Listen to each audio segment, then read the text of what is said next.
You know what I mean? They always run. That's part of the training. And as human beings, if you can't run, you like my father used to say, if you can't run, you should probably be dead. You know what I mean? Because if it was, if society break down and we had to run from animals or run from a threat, you ain't able to run. We built to run as human beings. So I just wanted to just say that. As I'm gonna drop back down like this.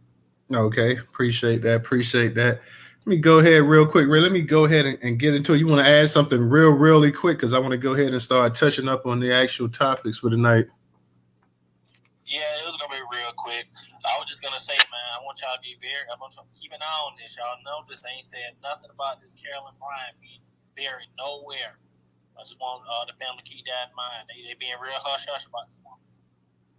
Yeah, real talk. They probably don't want anybody what they consider to desecrate her grave as well. So that's why they not mentioning it because they know people gonna go out there and straight go ahead and probably piss on her grave and everything else as well too. So that's the same way they do Emmett Till and Fred Hampton grave every year. Yeah, it's the exact same way. That's why they're not mentioning anything because they know somebody's gonna piss on her grave. So that's why they're not saying anything about it. Let me give a shout out to Mr. Engaging, Miss T, Rera, Black Idaho. I see you guys coming up here. I see Tony, she's up in here as well too. Tiffany, what's up? I see you up in the spot as well. So go ahead, y'all. Like I said, I want to go ahead and get on the Cali reparation, and then I'm gonna go ahead and touch up on the actual girl that was also talking this craziness, this madness as well too. And when I get a chance, I'm going to put these articles up in the jumbotron because they were all curated on the Newstoter.com platform, just to have a chance to put it up in there. So let me go ahead real quick and put that in there. Professor, did you? Okay, I saw someone say everybody muted, but let me go ahead. This is from Mogadam, and it's titled "Put a Down Payment on It." California Reparations Task Force recommends down payments. Like I say, this is curated also on the Newstoter.com platform. The California Reparations Task Force is nearing the end on July 1st. The task force was created by state legislation signed by Governor Gavin Newsom in 2020. It will finish its studies into if and what kind of reparations are to be given to Black California residents. The task has already decided several things, such as deciding whether any reparations should go to Black residents who can prove slave ancestry. On May 1st, it published a 500-plus page report, which included a number of recommendations. Recommendations included were that the state apologize and issue down payments. So that's the key thing they're talking about right now. I don't know if you guys saw, but they're talking about, and we saw something, a numbers as much as like 1.2 million, but they're talking about down payments. So we'll see exactly how that goes. To Black residents as a way to make amends for slavery and discrimination, although the state explicitly outlawed slavery when it joined the Union in 1850, Fox News reported. While the report does not contain an overall price tag for reparations, it does include ways that the state could calculate how much money African Americans in California have lost since 1850.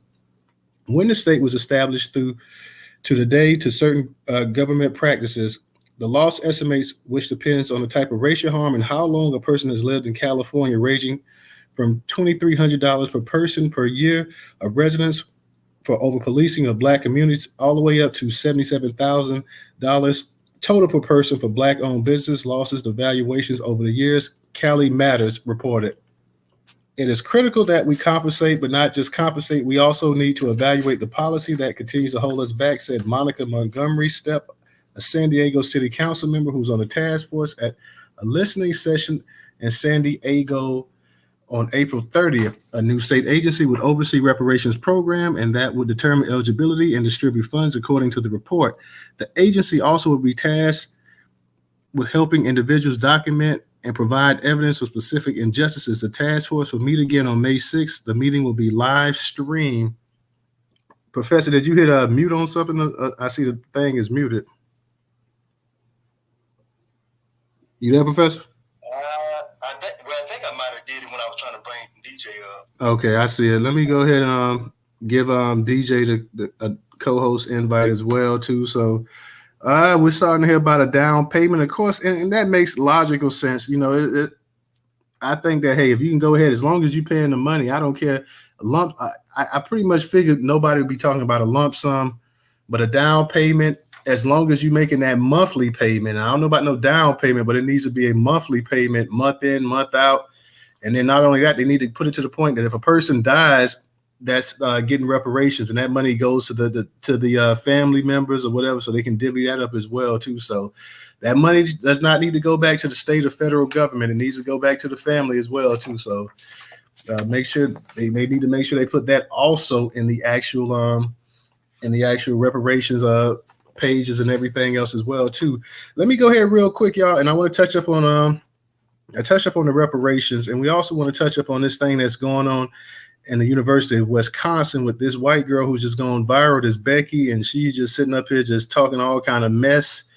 And you got a lot of black students on campus trying to take action right now, trying to convince the actual administration up there to do something about it. This is from Atlanta Black Stars. It says, "I'm going to make them pick effing cotton. University of Wisconsin students call for expulsion of classmate who went on a racist rant in viral video. The black students at the University of Wisconsin, the state's capital, have called for a white student to be expelled after she went on a racist rant and posted the video online. A video of a white student using racial slurs and profanities directed toward black people recently went viral on multiple social media platforms.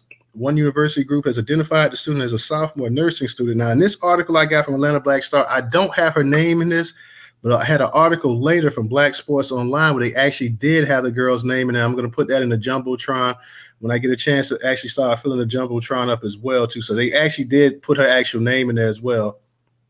In the video, the white woman repeatedly referred to black people by the N-word and wished harm on them as she was crying. "I'm going to go back and hunt every effing little nigga who F and did me wrong. I literally hate all of them. I'm going to make them pick effing cotton in the fields all day long until they effing die of thirst. Their bodies are going to dry out because of how much cotton they're picking for me," the woman said in the video. The university released a public statement on Monday evening saying that it was aware of the video.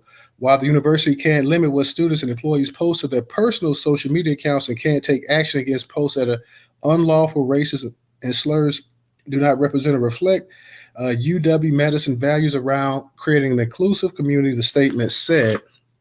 The Wisconsin Black Student Union and a number of other groups spoke out as well about the statement. "It is hurtful and absolutely repulsive, though not uncommon, to hear a white student use such hateful language and racial slurs that are disrespectful and degrading to our community," WBSU said in a statement to the university. A Change.org petition was created that called for the expulsion of the woman whose name Atlanta Black Star has not been able to verify. Like I say, Black Sports Online did actually have her name in the actual in the article that they published later that day, and that I actually tweeted out to Twitter. So I will go ahead and find that and put that in the Jumbotron, and we'll say her name as well too. But what the university can do and has done is declare its opposition to the attitudes that were expressed in the conduct of the student. University professor, political science and legal studies Howard Sherber said to the Badger Herald. The chief diversity officer and deputy vice chancellor LeVar Charleston released a statement late Tuesday evening to confirm that they could not expel the student. Some have called for the speaker of these racist words to be expelled. Some have called for worse, Charleston said in the statement. Simply stated, the law does not allow the university to take punitive action for words like these spoken in private spaces, even when those words are racist and hateful. The video joins a series of racially charged events connected to the University of Wisconsin for the past 2 decades. In 2000, Madison, Wisconsin University reportedly digitally edited a photo of a black student into the admissions brochure to promote inclusiveness. In 2020, a homecoming video meant to connect different races of students on campus featured mostly white students. More recently, in 2021, the members of Wisconsin Black Student Union and Wonk Chic called for removal of a 42-ton boulder called Chamberlain Rock that was associated with a racial slur from the 1920s, according to the Badger Herald. The school eventually had it removed. The Associated Students of Madison reportedly released a statement to call for the university to provide resources to support black students, empathize with their experiences of marginalization on campus, and work alongside black students to cultivate a long-term sense of belonging and well-being, according to the Badger Herald. We unequivocally and without restriction denounce the horrific statements made, and we further condemn the ongoing ever-present culture of exclusion towards the black community at UW-Madison, the ASM statement said. The organization also held an open forum at their meeting on May 3rd and a Black town hall meeting was held on campus on May 2nd to address the issues. So that's what we got going on tonight, y'all. We talking about the actual down payment situation going on in Cali with the reparations, and we're also addressing this Becky that went viral. That's been sitting up here talking about how she wants effing niggas to die. She wants to put them out there in the cotton field. She wants these effing niggas to die of thirst. She hates effing niggas. How she's gonna hunt them down. And basically, the university is saying that hey, our hands are tied, and there's really nothing we can do about it because, hey, in private spaces, people can pretty much hate and we cannot take punitive action against that. So that's where we at. Let me give a shout out to everybody coming up in the space. I'm going to put those articles up in the Jumbotron as well, too. We got Mr. Engaging up here. We got Professor. So shout out to some of our people. I see Val, Goddess, Tata, Original, a bunch of you Black Native that's actually stepped up in the space as well too. You got Kelsey. So shout out to you guys coming in the space. Please go ahead and tweet the space out tonight. Tonight we're talking about the Cali reparations, the down payment. I want to hear what everybody has to say about that. What do you feel about the down payment? Do you guys think it should be a lump sum? Do you guys not have an issue with it? You know, being a weekly, monthly, bi-weekly, whatever it is, quarterly payment to Black people. And also, like I say, in that they need to make sure that if the person receiving reparations should die, you know, that money should go to their actual children, family members, closest living relative they have as well too. That money should not be returned back to the state, should not be returned back to the government, period. It should go to the actual family members, the closest ones left of them. And we're talking about Becky right here. I wanted to put Karen, but she's too young to be a Karen. She's a Becky. She's on college campuses. She's a Becky. She's not middle aged. She's not even she's not at the Cougar level or the Susans either. She's not a Mildred. She's a Becky. She's a little Becky crying up here, cutting the food, talking about niggas like niggas unkept her and held her back from achieving her goals in life. So tonight we're going in on the Cali reparations and we're going in on little Becky here. And let me find Becky's name also so I can put that up in the Jumbotron as well too. Shout out to those students at least taking some action up there. They signed the petition. They got 30,000 signatures. Unfortunately, it doesn't look like all those signatures are going to be able to get Becky kicked up out of school. So, Mr. Engaging, how you doing tonight? Yo, I'm doing good, family. I got speaking of college, I just got some of my new technology so I can get to war as always. With that being said, I definitely wanted to comment on the Becky for 200, please. And yeah, when I was in college and some of the things I've experienced, I was going to school during like the time frame college during Trayvon Martin. That was like a very, very big pivotal moment, and that was like a big eye opener for me as a Black man or Negro man in post-secondary education, and noticing that like people could say some of these outlandish things, have outlandish papers. Some of the papers I would even say that they're like what they call those things that they write right before like they do mass killings and stuff. Like they manifestos. Like they have like manifestos and stuff. And thank you, brother, for catching me with that because my mind was tripping. But they have like manifestos of these white folks out here, and they don't do anything about it. To be honest, they need to really like if they express that type of hatred. What's the point of them going to these institutions of higher learning? Because they're going to just only weaponize that type of knowledge to only hurt people that they're talking about. So I really think that young girl should have been removed, you know, because like you said she was going to be a nurse, right, Newstoter? It didn't say exactly what she was going to be. She's just up there at the university. Whatever she's going to be, she's crazy. So I don't know what the hell she's going to be, but yeah, but just any aspect of it, I really think that people that exhibit those type of behaviors shouldn't be. Yeah. She actually is a nursing student. You're right, Mr. Engaging. She is a nursing student. Yeah. I heard that. That leads into the bigger problems towards like how the malpractice of the Negro Black people in our community. And these are the type of nurses that they train, that they allow into these schools to get this type of training. I really think that the accreditation should be pulled if this young girl is still allowed to be on campus, because this is a product of oppression that they're creating. You get where I'm coming at and coming from this? No, absolutely. Like I said, and you see the students, and I actually did find that, y'all. I put it up in the jumbotron. Her name is Audrey Galuski or whatever. It sound like some kind of Polak name or whatever. Audrey, whatever. But she's up there in the jumbotron.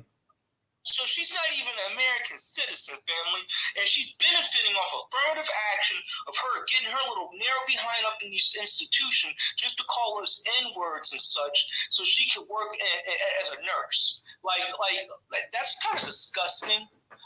She should be removed from any post-secondary education, and she should be psychologically evaluated. Like, why are you in this profession if you're supposed to be caring for people and such? And I don't want to come across as naive because I'm not. But that woman is dangerous. Like, and she should be removed. I think that the people who are enabling her, like, they should lose their charter for this, or lose their accreditation for producing products like that. And I'm gonna leave it off with that. All right, Mr. Engagement, thank you. Did you want to touch up on the actual down payment for the Cali reparations? They need to hurry up, and start dishing out them checks for our people, and they need to bring that all the way to the East Coast, Connecticut, so I can move faster to Delaware, get closer around some more black folks that got common sense. Also, guys, up in the jumbotron, the third on the left, her name is up there. The actual article, if y'all get a chance, go ahead and retweet that out. It's the third one on the actual left, so there's nothing really in the jumbotron. So you guys get a chance, go ahead and retweet it out. It has her name in there.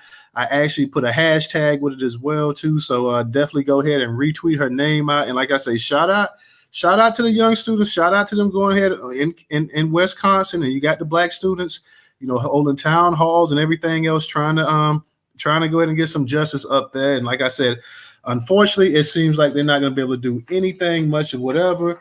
And the chief diversity officer, vice chancellor, I'm pretty sure it's a black dude. His name is LeVar. He's already saying, LeVar Charleston's already saying that, it's pretty much nothing they can do, because I've never met a white dude in my life named LeVar. So I'm pretty sure LeVar is a black man. Professor, you got it, and then Volvo, you got it as well too. And anybody else that wants to speak tonight, come on up here and speak. Like I say, the nice conversation revolves around the possibility of down payments in the California reparations, as well as Becky talking about having niggas out there picking cotton till they drop dead. You got it, Professor. Yeah, thank you, that Newstoter, and peace, power, love, and reparation to everybody in the space. Glad to see the family up in here, the Newstoter family. That's what I'm talking about. Good to see all of y'all folks up in here. Now, this Becky, what I get sick and tired of, for one, is when these Beckys or Karens do these things or make these kind of remarks. These remarks are considered to be threatening. Remember, she said she would like to go out and hunt or possibly kill. So if you bring this to the attention of the school and you show the proof, or I should say the evidence of such, the school really is supposed to do something about it, because this person is a student at your university, which means they represent you. They in your nursing program. You should want this person out of your school and out of your program, because this person is dangerous.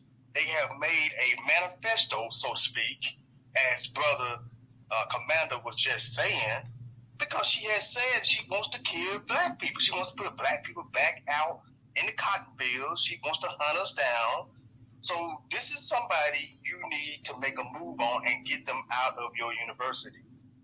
You can do it, University of Wisconsin, under your code of conduct ethics. See, this is what I'm be talking about, these damn schools. They make excuses. And if this is a black man who's told, I hope it's not a black man that made that remark that there's nothing they can do. You said the name is Lamar, right? LeVar, like LeVar Burton. Okay, yeah, it sounds like a goddamn Negro. It is. Come on, bro. It's a Negro with the name LeVar. Come on. Yeah, it sounds like a goddamn foundation of Black America too. This is what I'm talking about, y'all. Like, our own people be in positions where they can go ahead and make a stand on stuff. Now I know you might say, "Well, shit, I'm under the umbrella of white supremacy, so I can't really move the way I want to move." But guess what? What did Brother Malcolm X and Brother Martin Luther King Jr. and other brothers that are leaders, and even our Black female leaders, have said? In this work, when you putting your life on the line for what you're trying to do for your people, you're going to have to give up something. You might have to give up your life. You might have to give up your job. You might have to give up whatever. But when you get into this work, something is on the line. So therefore, when you're a Black person in a position to help your people, that's got to be number one. Because every group is doing something for their people. When other groups get into positions, they are doing things for their people. So we as Black people in positions, such as what this guy's in, you got to do for your people. Okay? Because every other group is doing for their own people when they get in positions of power. So therefore, you have to do the same. Unless you're just a coward and you say, well, fuck it, I just want to move for myself. And see, this is the problem with our people, unfortunately. A lot of us are still in the mentality of individualism, and I got to get mine. See, that's the Black thing that I just don't like. I got to get mine. It's all about me. Not going to work, Black family. Every other group, it's all about us. Who like each other. It's all about us. See, they doing that collective thing. This brother right here that's in this position should be making moves to get that Becky up out that damn school, because she could do harm to his people. That's what he should be doing. Now, point of reparation, these people get paid in California. I don't care how they do it, really, y'all. I just want to see the family start getting it. And then let's spread it on out here to the rest of the Black family, because we all got to get ours.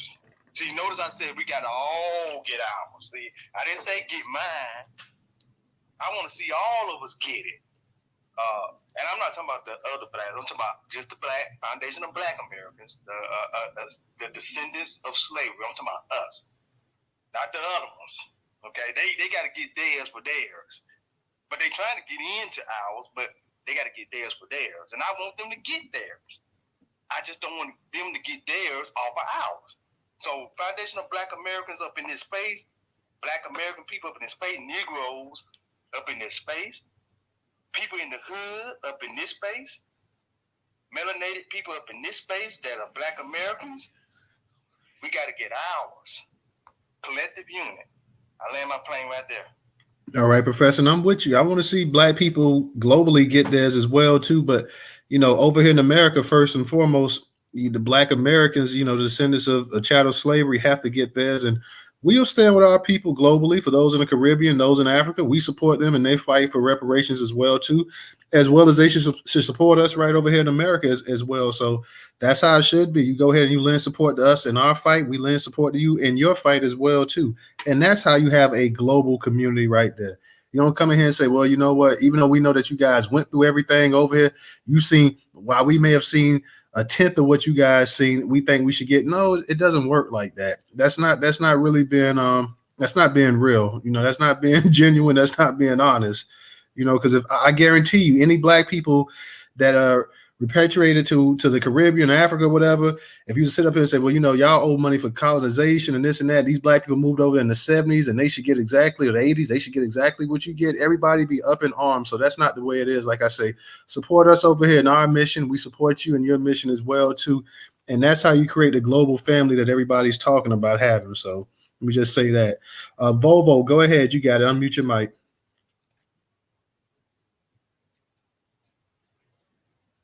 Yeah, I appreciate you letting me speak, brother.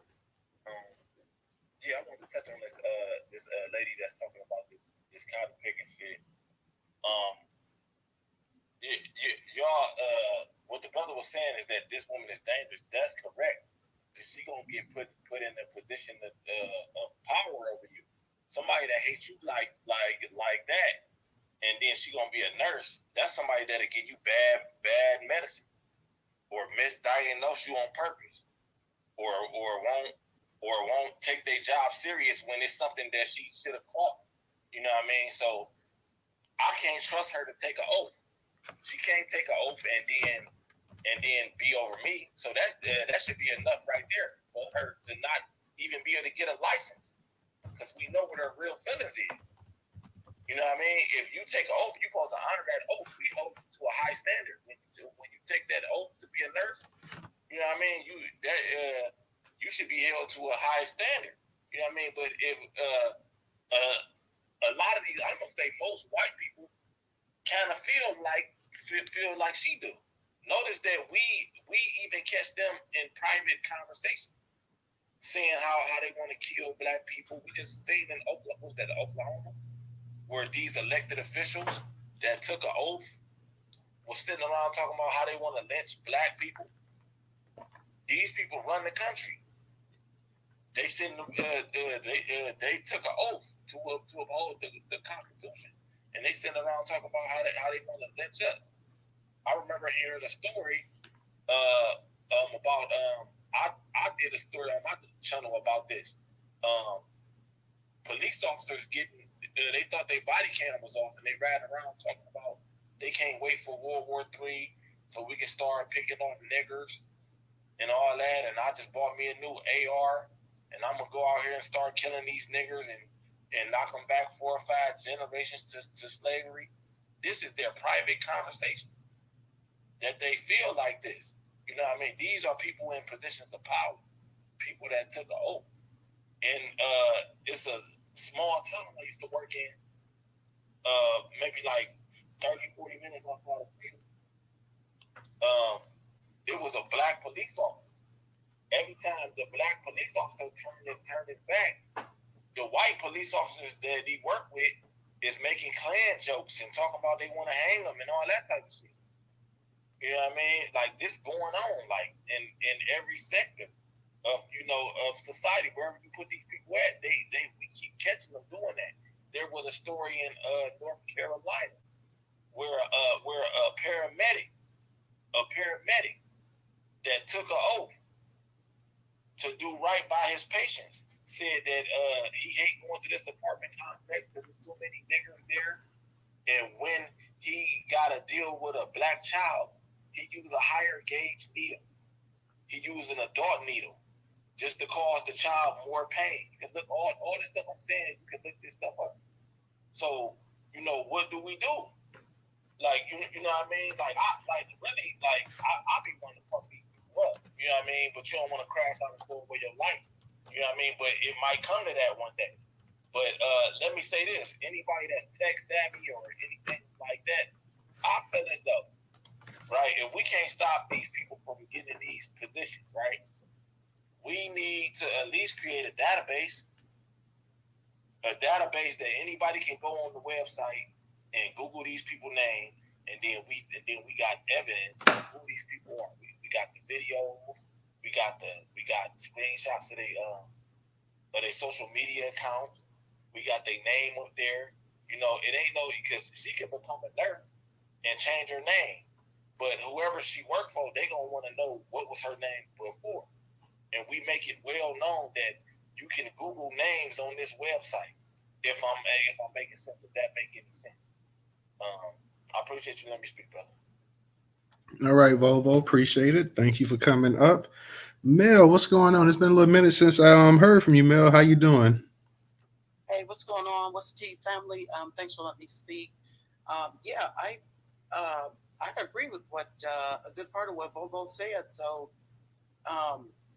the girl could change her name and still make it big.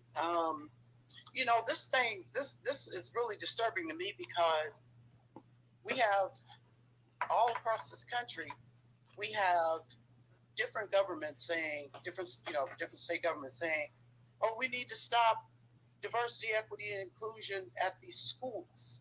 We can't have, we want to get rid of the policy. We want to get rid of the training. We want to stop all this. They already have critical race theory damn near criminalized in every state. You can't teach it anywhere. And the meat behind all of this is they don't want non-Black people to feel discomfort. And the more that these laws have gone into effect, the more heinous this behavior is getting. So we can't teach about our history, but they get to come and use traumatic pieces of our history to make these social media posts, make these social media statements, kill the guy on the damn train in New York, all because they've got a law saying, well, you guys can't talk about your trauma and show us how we traumatized you as a people. And so it's against the law for y'all to do that. But now that we're protected and we're comfortable, we about to make y'all life a whole living hell. So, I mean, this is just straight up BS. So I guess what I'm trying to say is, for individuals who feel like, this battle about CRT is, not a battle worth fighting, we got to get in there. We got to get in there because they have set the deck against us. We can't speak, but yet this university is going to say, well, there's nothing I can do. What do you mean? If that was a Black man on social media talking about he was getting ready to run through all of Becky's and Mildred's and whomever else's, they would have kicked him out. They'd have found a reason, a clause to kick him out. So that's all I just wanted to say. But thanks for letting me speak. Thank you, Mel. Real quick before you go, I just wanted to ask you, what's your opinion of the potential down payment in California in terms of the reparations? Do you have opinion on that? Yeah, actually, I do. And I feel like just come on and start cutting the check. Because my other concern about the reparations is that as soon as it becomes legal, and Judge Joe Brown is the one that, that had me starting to think like this.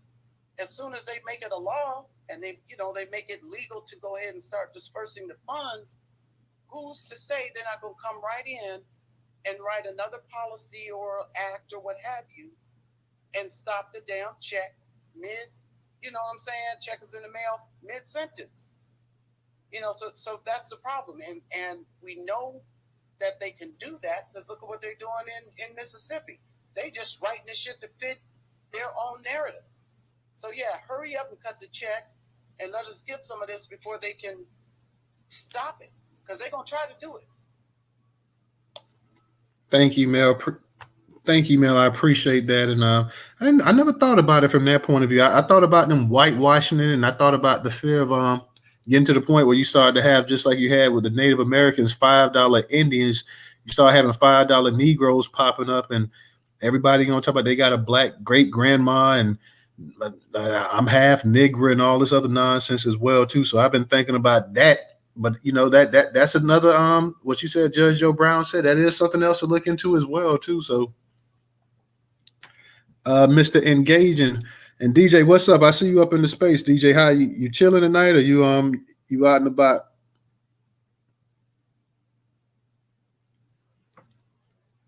Let's see, DJ. Okay, well, just chilling tonight. What's good, everybody? Reparations up. Okay, that's what's up. Let me go ahead and get to Mr. Engaging. Mr. Engaging, go ahead and unmute your mic. Hey, what up, family? Yeah, I want to go on for what Bovo Rant was saying. Why is there not being an investigation done on this woman? Due to the fact that she was speaking hate crimes, it should have been an FBI investigation on that woman. There should be some type of private investigation practice that's seeing if this woman has any extreme tattoos connected to any white supremacist gangs. All that. I want all underneath this bitch's fingernail tips, I want all that dirt, white supremacist dirt and crevices, We want to make sure she's making hollow threats, or is she really with the Klan and the hoodie and she's making these threats and she's broadcasting? It's two different things here, family, and I think that we still making a little light on it. Why isn't the FBI up on this woman? She's on a campus. They've been having school shootings left and right from these little white supremacist bastards, and they're not locking them up, yo. They're not checking this woman out. Like, has she even murdered anybody? Like, let's go there. Like the way she was talking, like This Becky was talking like she's been about it. Like, she's been around people who was about it. So like, yeah, like that white supremacy, they're her property. That these women were just involved in the action, no different from their male counterparts. And I think brothers need to wake up. Some of these brothers need to wake up and understand, just because she might look cute to you, don't mean that she ain't gonna put two in your head. That will put two in your head and maybe lynch you after. So like, that's just living real right now. I really think that they're making light on it. I think that institution, again, they should be losing their accreditation for this. Why are they getting federal dollars? That's my question. But the HBCUs can't get shit though, right? Yeah, I see you, Jim Crow Joe Biden. I see you. I see you out there doing that shit. So that's just my take on it.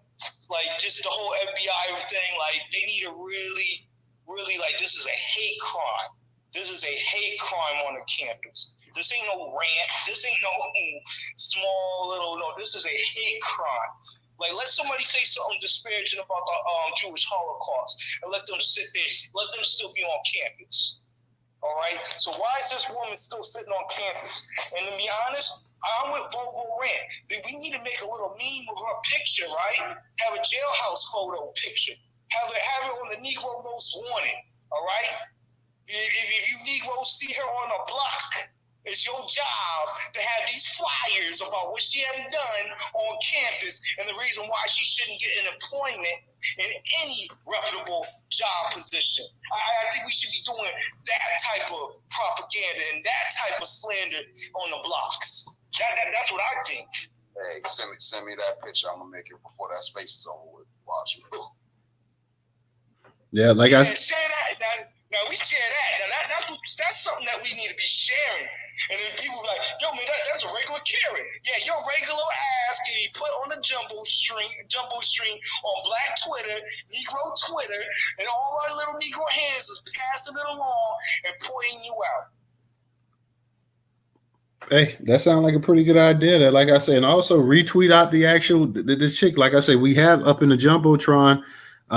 She's up in there with her name and stuff. I put a hashtag behind it as well too. So go ahead. That's the third one on the right hand side. Go ahead and tweet her out as well too, man. So let everybody know she's getting she's going viral online and stuff like that. But we can help it. And you made some points that hey, they could consider it a hate crime. I think what they're gonna say is that she basically, they talk about she's in her private space. So basically she can get away from what she's saying. But her actions are creating what they consider a hostile work environment or a hostile learning environment. That is a major reason. There's lawsuits that has been won on that, where people who create hostile work environments by saying racial insensitive things like that or racially bigoted things like that, and things are causing bodily harm to people. Like, her threat should be escalated because there's a man that got choked out the other day, right? Like it's women that say shit like this that don't get punched in the face, honestly, who goes unchecked. That's on some street stuff. Like, she went unchecked, family. You can't go around saying that you're going to cause genocide to our people and you're going to get yourself an education. Nah. Those days are over with. She need to go. Well, I mean, look at the students on the campus. The students themselves are taking more action than the actual administration. And the students themselves are trying to actually go ahead and do things while everybody else is saying, well, our hands are tied. We can't do anything. And then the administrators need to go too. They need to turn up the pressure. If they got 300,000 right, then they need to throw their names up on the wall. If you're not gonna side on the right side of history, then you're on the wrong side of history, and therefore you should need to be erased. Definitely. Let me get to Stephanie, and then I'm gonna get to I said we got Black Native. I'm gonna get to you as well, Vovo. Let me go ahead and get to a new speaker. Go ahead, Stephanie. Unmute your mic. Hello, good evening. Salute to the entire chat. Salute to you. Thank you for hosting the space. I just want to say thank you for bringing up these articles.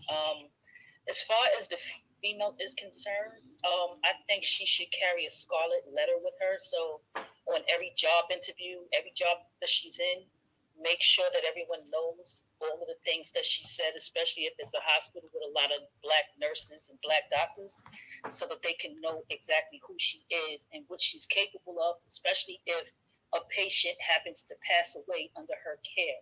Everyone should know who this person is. Wherever she go, her reputation and her emails and everything follows behind her. She should be the ultimate scarlet letter. As far as reparations go, I don't think it definitely has to be lineage-based reparations. I think that as far as the money and the claims go, it should be, you have to have been proven to be Black for the last 20 to 25 years. I give that grace. I think that it should be protected, so that way people can't just out of the clear blue try to sue you and try to take away your money. I think there should definitely be a clause where no one can actually sue that person for anything, because people are going to try a lot of devious things, especially when we get the money, when everything starts to come through and we start getting the money in different states. So they're going to try to file frivolous lawsuits and try to take our hard-earned money, and also, protect from scams and stuff like that, because there have been a few brothers, African brothers, that's been saying, hey, Nigerians, do your stuff. We're going to take their money. We're going to scam them out of their money. So it's people like this that are praying for us to, for our downfall, especially when it comes to reparations. So I think at all costs, that those claims, that the finances must be protected at all times. That's all I have to say. Thank you. Thank you, Stephanie. Thank you. And I know a lot of people are saying it about the actual about being that you have to identify as being Black for, I know people say for like 20 years. I've heard some people say 10, 15 years. I think that, like I say, we've seen the way that this story is played out before. And this is my personal belief. I don't know if it's going to happen, but I think that you had to identify as Black your whole life. Everybody in this space, has identified as being Black their entire life. If you're sitting up here talking about you're going to start handing out potentially tens of thousands, hundreds of thousands of dollars, do you know how many people are going to come out the woodwork and say that they're Black? You got to go ahead. I think to really protect the interest of this, to really secure the interest, you need to. I mean, I've been Black my whole life. I hadn't been Black the last 20 years or the last 5 years or the last 10 years. Everybody in my family's been Black the entire time they've been breathing on this earth, from the time they came out of their mother's womb. Nobody just said, oh, you know what? I've been Black for the past 15 years. I think when we do that, we're opening up a can of worms. If you're truly a Black person, you can go ahead now. If you and I know this kind of gets complicated when we start saying that, you may have somebody that may have be biracial or whatever, but as long as you have one parent that's still from chattel slavery, you can still prove it. When you start having people sitting up here talking about, I've been Black for the last 20 years or the last 10 years, I personally don't really like that, because we've seen the history. I know so many white folks that's talking about that they're Indian, that they Native American, look damn like Brad Pitt, and they sitting up here talking about they Native American. Once that money got dispersed, a lot of white people had no problems claiming that they have that Indian in their blood. They'll tell you, I'm a quarter Indian, I'm a quarter this, I'm a quarter that, I'm this and that, or whatever. The same thing is going to happen with Black. Go ahead and let them start printing these checks out from the Treasury, and you're going to start having a bunch of people sitting up here talking, well, I'm an 8th Black, and I'm a quarter Black, and I'm a 10th Black, and I'm a 3rd Black, and all kind of stuff. People who never identified with being Black their entire lives, all of a sudden they're going to be Black. So I know this is a complicated situation, and I know everybody has different ways of looking at it, but I just don't like the idea of somebody sitting up here saying that a portion of their life they did not identify with being Black, and all of a sudden, because there's money on the table, all of a sudden now you're Black, because now you can get something. Before, that Black blood that was in your family, you denied it, you lied about it, you didn't want to claim it.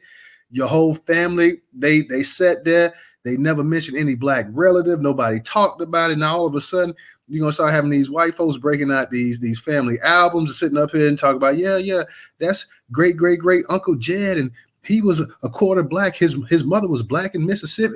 I don't like it personally. I really don't. I think we're setting ourselves up for a major finesse coming down the road. Let me go ahead and get to Black Native. Go ahead, Black Native, and unmute your mic. Hey, good evening, Newstoter, DJ and Professor in the room. What's up? Yeah, speaking about people who, were claiming to be black, let's look at Rock Newman.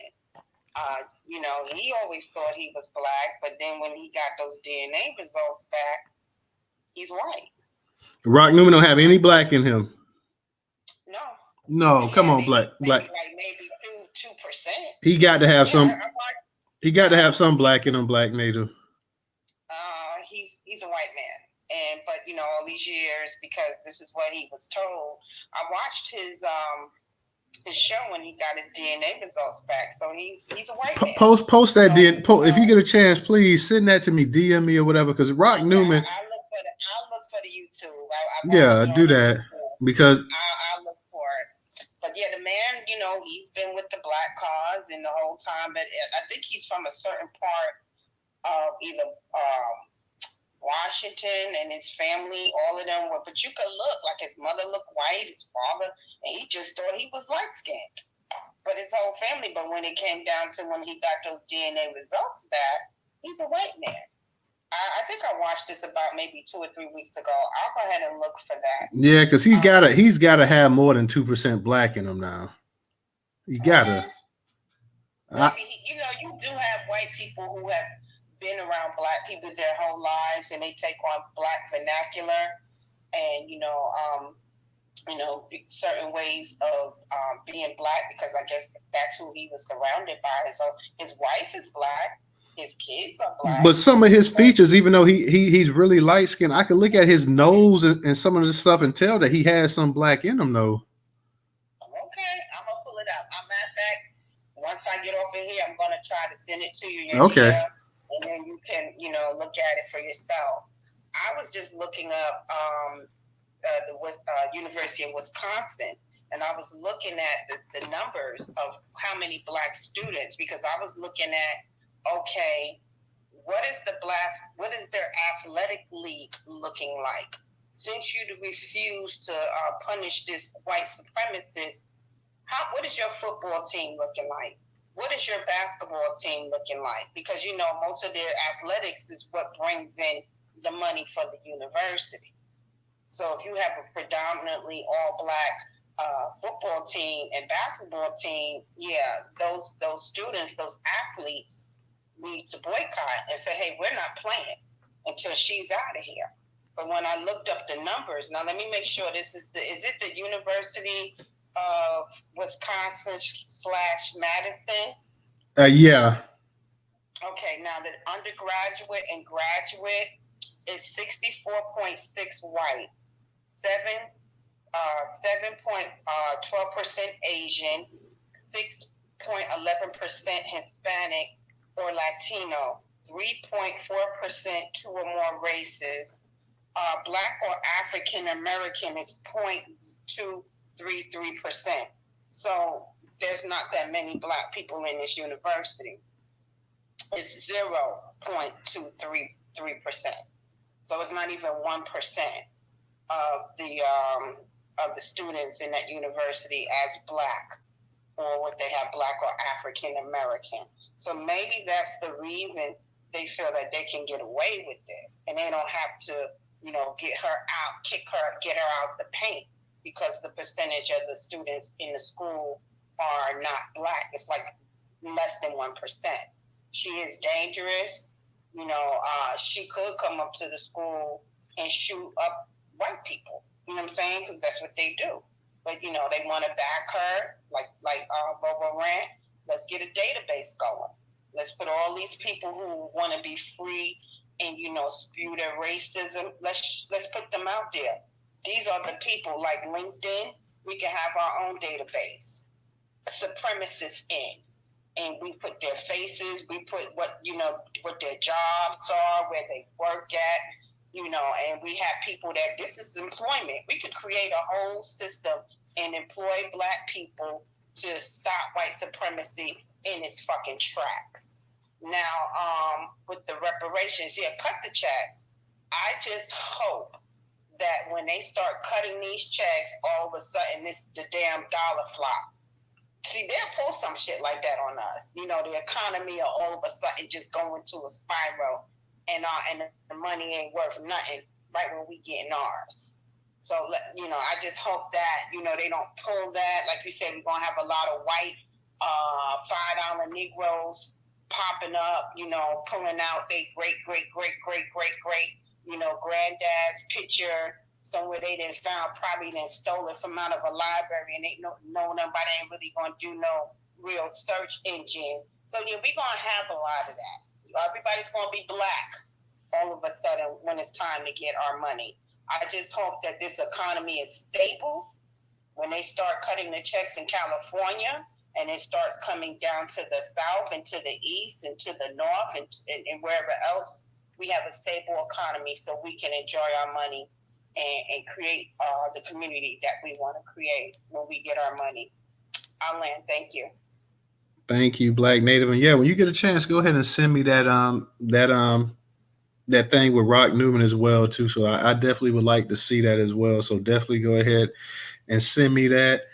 Let me go ahead and we got a couple new hands up here. So I'm gonna get to the old hands, but let me go ahead and get to I want to get to Miss T and Tammy, and then we'll go ahead and get back to Volvo and Mr. Engaging, DJ, of course. I see you with your hand up as well too. Real quick, guys, up in the Jumbotron on the left-hand side, I think we was able to get 1 subscriber last night on the YouTube channel. It's on the left-hand side. Go ahead and please subscribe to the Newstoter YouTube channel. Go ahead while the actual space is going on and subscribe while we're actually listening, while the conversation is going on.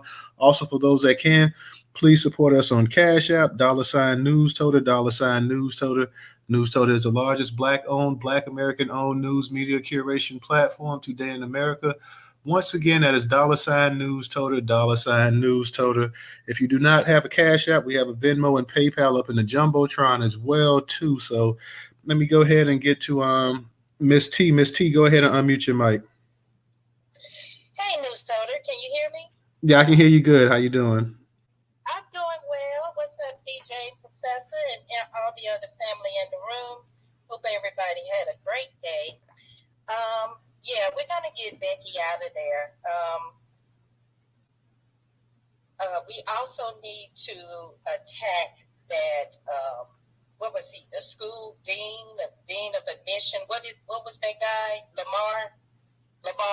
What was his title again? He was something with the diversity. He was with the chancellor's office, diversity. I think his name is LeVar Charleston. Chancellor LeVar Burton. not Burton, but Charleston. The professor said Burton. Let's not do LeVar Burton like that now. LeVar Burton was a legend. Now he helped us read. A lot of us read, and he taught us. Reading Rainbow was an instrumental program. Now let's not do LeVar Burton like that. My bad, LeVar, whatever. Charleston, anyway, LeVar Charleston. Yeah. Anyway, he's like a vice chancellor. Okay, well, I think we should go even above his head to whoever runs the actual school, because what she has done is, like someone else in the room said, she's calling for genocide for Black people. And it's very dangerous what she's done, especially in this climate. So I assume in probably less than a month, we'll have her up out of there. And LeVar will get rid of him as well. And Newstoter, I agree with you 100%. I'm like, if you're not Black, and you haven't identified as Black, you have not endured what Black people have endured in this country. And I'm sorry, let me, if you are not a descendant of chattel slavery here in America and have identified as Black, we have to be very, very specific with our terms, because slavery was all over, but no one experienced chattel slavery. Whereas you weren't free, your children weren't free, and your children's children were never free. No one experienced that but us as descendants here in these yet to be United States of America. And Rock Newman, you would be a situation because he has identified as a black man. But I will say, and I did post in the comments, those DNA tests are for informational purposes only, entertainment. It says informational, recreational, entertainment purposes. They don't have a huge enough database for black people to be 100% accurate. They have less than 20,000 records on file out of 40 million black people. So no, they are not accurate. They are not for us to be setting our life inheritance on. They're just not accurate enough. That's why we are pushing lineage, because you can track your lineage all the way back. And if your ancestors were with someone white prior to us being free, then they could not help that. But if you made a decision to sleep outside your race, then your descendants should not be eligible for the full reparations. If you are only half black, then you get half the reparations. If you are a quarter, then you get a quarter. That's why you have to prove your lineage. And if you sleep with someone that's Chinese and your children are now, black and Chinese, then the black part of your children, they'll get their 50%. But I'm totally with you on the fact that we've all identified as black since the first day we went to school. We were in daycare, Head Start, or whatever. They wrote your name, and they wrote on the side of it black. They wrote your name, they wrote male or female, and then they wrote black. So there are records, even if it's not on your birth certificate, because my understanding now is that they don't put a race on your birth certificate because we have such an influx of people who have many mixed races that they can't list them all on a birth certificate. So many states don't put anything at all on there now. But by the time you get to school or you go to your first doctor's appointments and you get those shots, they label who you are. So there is a paper trail. But I 100% agree with you. You should not be eligible for the full amount if you're not a black person and if you have not identified as black. But yes, let's get that chancellors or whoever is the top person at that school, and let's demand that he get rid of this race baiter, because she is calling for a genocide of our people. And with that, I land my plane.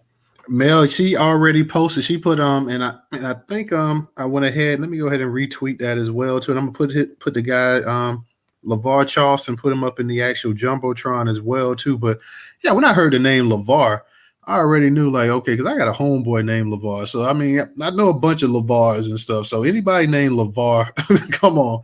We already so they're gonna bring LeVar. So they brought LeVar up here to actually go ahead and speak out on this situation. To go ahead and say, yeah, well, we can't do anything. So put the black dude. And Miss T, all I was saying was, like, you have a lot of white people, like, to me, a biracial person, they're deserving of reparations, because had reparations been paid right after the Civil War, any mulatto would have been, well within their right to get reparations as well too. So I don't have an issue with that. My issue is for people that know damn well they're white, and they may have 3, 4, 5% black in their DNA and been white the whole time. And all of a sudden, because it's $1 out there, they want to go ahead and claim it. Now, I do know some people say also that, hey, if people are biracial, they should only get half of this or half of that or whatever. I think that's a discussion also that's worth having as well too. But you do have biracial people that, always never denied that they were biracial, never denied that they were mixed as well to go through the experiences that Black Americans go through. So I don't have an issue with that. I have an issue with the people like you had with the $5 Indians know they were lily white, and simply because they could get resources, then they went ahead and they had no issue. People that they detested when it was time for them to actually get paid, and then all of a sudden, that they're an Indian. All of a sudden, so I know, like I said, I know a bunch of white folks that's got five. I'm 20% Cherokee, and I'm 10% this, and I'm Seminole, and all this other nonsense and stuff like that. Look like a regular white person, and you have the same thing with black people as well too. So that's my issue, and that's something that I think that we definitely have to look out for. But like I say, anybody that's mixed, and even let's say you're a quarter black, if you can definitely prove that person was a descendant of slavery, whatever, you should definitely get something. So I don't have an issue with that. I have an issue with people. It would be like Madonna sitting up here telling us that, hey, I'm entitled to the reparations too because my great grandma in Arkansas was a black woman. And you'd be sitting up here and like your whole life you've been using white privilege, been white and this and that or whatever. You look white, you act white, you've always identified as white, and all of a sudden now your whole every piece of paperwork you sign, you put white on there. Now you're black because you think you can get a check or you can get a special classification. So that's the main thing that really, I think that we have to look at and we have to worry about some as well too. So that's just that's just how I feel about it. That's just pretty much that's just my views on it. I think that you're gonna have a class of white folks. I know it. Pretty soon, people that never looked at you wouldn't even spit on you. Gonna be inviting you to damn family reunions. Oh yeah, you're on our black side of the family, and we were looking for you for all these years, and we finally found you. And oh, I'm so ashamed of our family for what we did to you guys and this and that. It's like the people from the Thomas Jefferson. Like you had his family members and stuff coming and stuff like that. The black side for all those years they denied it until like Oprah and them. I guess it was on the Oprah show and some of these other shows that started come over. Thomas Jefferson, even though everybody knew Thomas Jefferson had black kids, this family member didn't want anything to do with that black side until they actually started becoming aired out or whatever. How much of Thomas Jefferson fortune, and I know Thomas Jefferson was broke, they claim when he came, but still Thomas Jefferson name in itself is money. So how much money and riches did his family, his black side actually get for being his black offspring? I bet they didn't get a whole lot of money. Let me go ahead and kick it to you, Tammy. Tammy, go ahead and unmute your mic. Hey, y'all. I hope everybody's doing well. Listen, y'all. So y'all know I've been doing a lot of research on this racial equity, reparations, and a whole bunch of other stuff. This country has more organizations for racial equity, for health equity. We have all these people doing all this stuff with all this money. We don't know about it. When I say in the trillions of dollars, we don't know about it. We have got to start thinking outside the box. And I never would have ever found all of these organizations had I not said, wait a minute. I know it's got to be something out here. Racial equity resources for foundations and nonprofits. And the word nonprofit is very. Why do you give contracts and money and funding to, let's say, a for-profit airplane company? What's that airplane company that?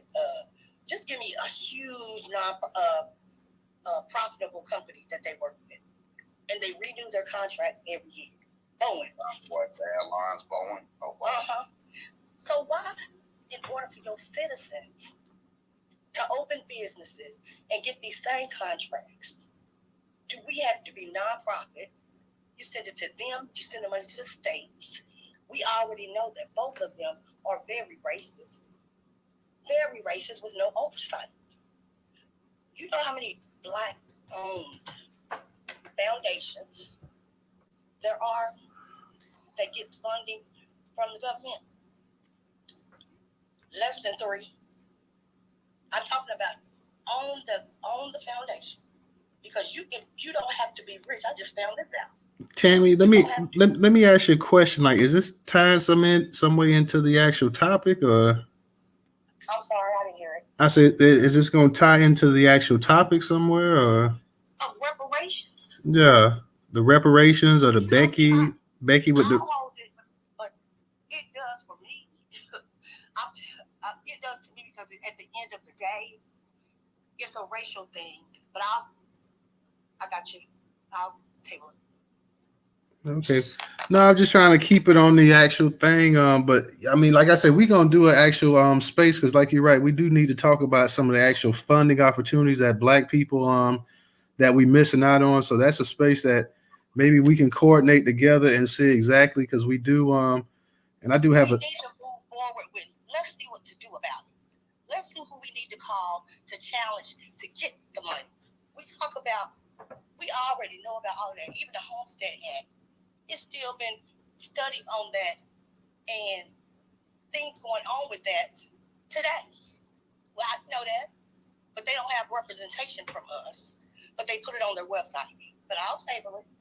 Yeah, I agree. I mean, it's definitely something that needs to be addressed as well too. So we know about the inequality in funding and everything else in this country as well too. So like I said, that's a space definitely worth having as well too. And hopefully we can maybe get some people in the business sphere, some Black business people to actually come in and actually speak in that space as well too. So that's something we're trying to coordinate so we can actually get some experts to come in there and actually offer some advice and kind of direct people in the right way to go about it. But you know what? If they were going to, we're going to have to find this for ourselves, and I found it. We don't need to call them in because they already know. They ain't sharing the information. We find the information and go directly to the organization and document why we didn't get the funding. We'll talk.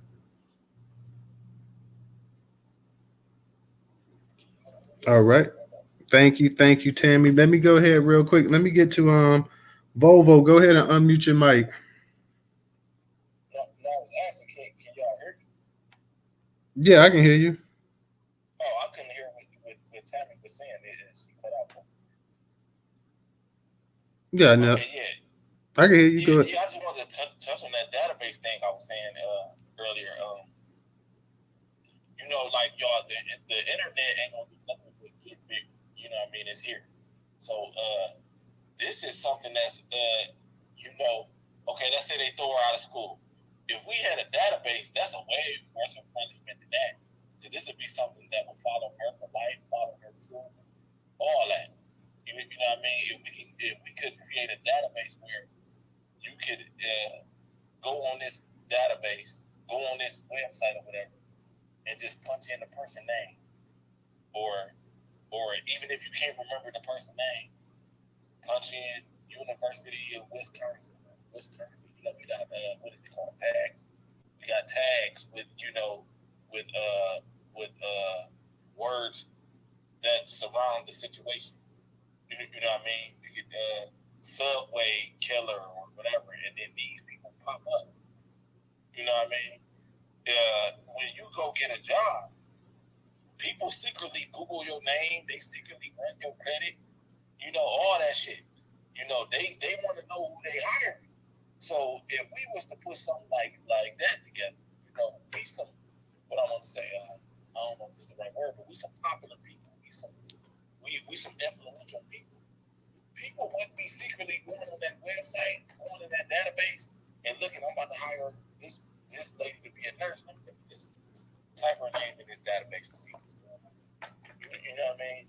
And then her name might pop up, and we will be able to see 10 years from now, 15 years from now. You know what I mean? So sometimes, getting her kicked out of school, that's cool. But if she can't get a job because her name in that database, you know what I mean? That's way worse. So that's a lifetime punishment. You know what I mean? Because ain't nobody gonna be able to trust you to take this oath. You can't tell me that you're gonna stand up to this oath, that you're gonna honor this oath, and you hate Black people. What if you got a Black patient? We can't really trust you. So that fuck her up. That's a lifelong punishment. You know what I mean? That's like the white devil, Carolyn Bryant. She had to live in hiding. She could never live a normal life. Even in her death, they can't. And she ain't gonna have no obituary in the paper or none of that shit. They gotta hide her forever. You know what I mean? That nobody want to be on no database like that to where I can Google your name and that fuck you up from getting jobs, fuck you up from joining certain situations, all that type of shit. You know what I mean? Like I said earlier, public shaming is a very effective tool. That's a tool that has always been used all throughout any society. So, you know, I just wanted to touch on that. It was something. Oh, I wanted to touch on the reparations thing you were saying. What the fuck I want to say? Oh yeah, you know, like if where I'm at with it, this is just my opinion. I believe that you should be able to, you should have to trace your lineage back to the 1870s. You know, which that's really easy to do. I'm on there like 20 times. Like I'm talking about 20 different people. I think 20 different people that was responsible for my birth, my forefathers. It's really easy. I'm all over the South of America. You know what I mean? I'm all over the essence. So that should be really easy. You know what I mean? To if you really us. You know what I mean? And like you were saying, I believe you should be able to you should identify as black your whole life. I'm not sure I can see my birth certificate in a minute. I think my race is on my birth certificate. You kind of going down a little bit low, Vovo. Can you hear me now? Yeah. Yeah, I was about to say I think my race is on my birth certificate. Do anybody know is that a thing? I know. I think on my original it was, but I had to get a copy, and on the copy it doesn't have my race on there. Yeah, so they took the race off. If you get a new updated version, it's not gonna have your race on there. Oh, okay. I can't remember. I haven't seen it. But yeah, you're right though, brother. You should have to identify as black as your whole life. It's got to be some type of school record. Your first time entering school. You know, America keeps great records. You know what I mean? So I feel as though if we do all that, you trace your lineage back to 1870, and you identify as black your whole life, that's pretty much as airtight as it's going to get. I can't really see nobody really sneaking up under that. Like I can't really see nobody coming out saying, you know, I'm black all of a sudden and all that. No, you don't fit the criteria. You know what I mean? And if you can figure a way around that, well, then you just cheated the system. But it ain't gonna be a common thing. It ain't gonna be a common thing. It ain't really no way to fake this. You know what I mean? If it's done that way, in my opinion. Appreciate you letting me speak, bro. Thank you. And like I said, guys, last night we didn't get anybody to subscribe to the YouTube channel. So if you've already subscribed, I can definitely appreciate that. If you haven't, please go ahead in the Jumbotron, the second to the left on the left-hand side. Please go ahead and retweet out the actual link to the YouTube channel. That helps. Go ahead and tweet that out to your followers. Maybe they can go ahead and they'll subscribe. Go ahead and give Newstoter a shout out. So a lot of you guys in here have followers. Go ahead and tell your followers to go ahead and subscribe to the YouTube channel, please. We definitely need to go ahead and get those subscriptions up as well, too. And tonight we're going to see if we can at least raise $5 in the actual Newstoter space. $5. We're going to see if we can raise that in donations tonight. So Cash App, $Newstoter, $Newstoter. Newstoter is the largest black-owned news media curation platform today in America. Also, the Venmo and PayPal is up in the Jumbotron. Last night, we didn't even raise that. So we're going to see if we can at least get to $5 a night. $1. Anybody has $1 that wants to donate, please think about donating to Newstoter.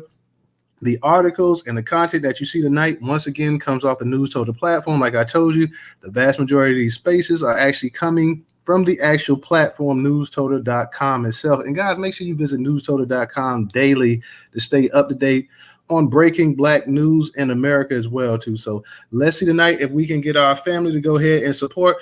So we get 5 people in the space that can at least donate $1 each to Newstoter. So that's the goal for the night, to at least raise $5 in donations tonight. Let me go ahead and kick it to I see my girl Aunt Lie's up here. I'm gonna get the Aunt Lie, and then I got you, Mr. Engaging, and I got you, Black Native, as well too. So Aunt Lie, what's going on? What's going on? Peace, back, power, and reparations. Oh, Aunt Lie, I saw your comment. Let me read your comment real quick for you before you get ready. Yeah. Let me read your little comment. I saw it. Hold on. Let me find it real quick. Okay.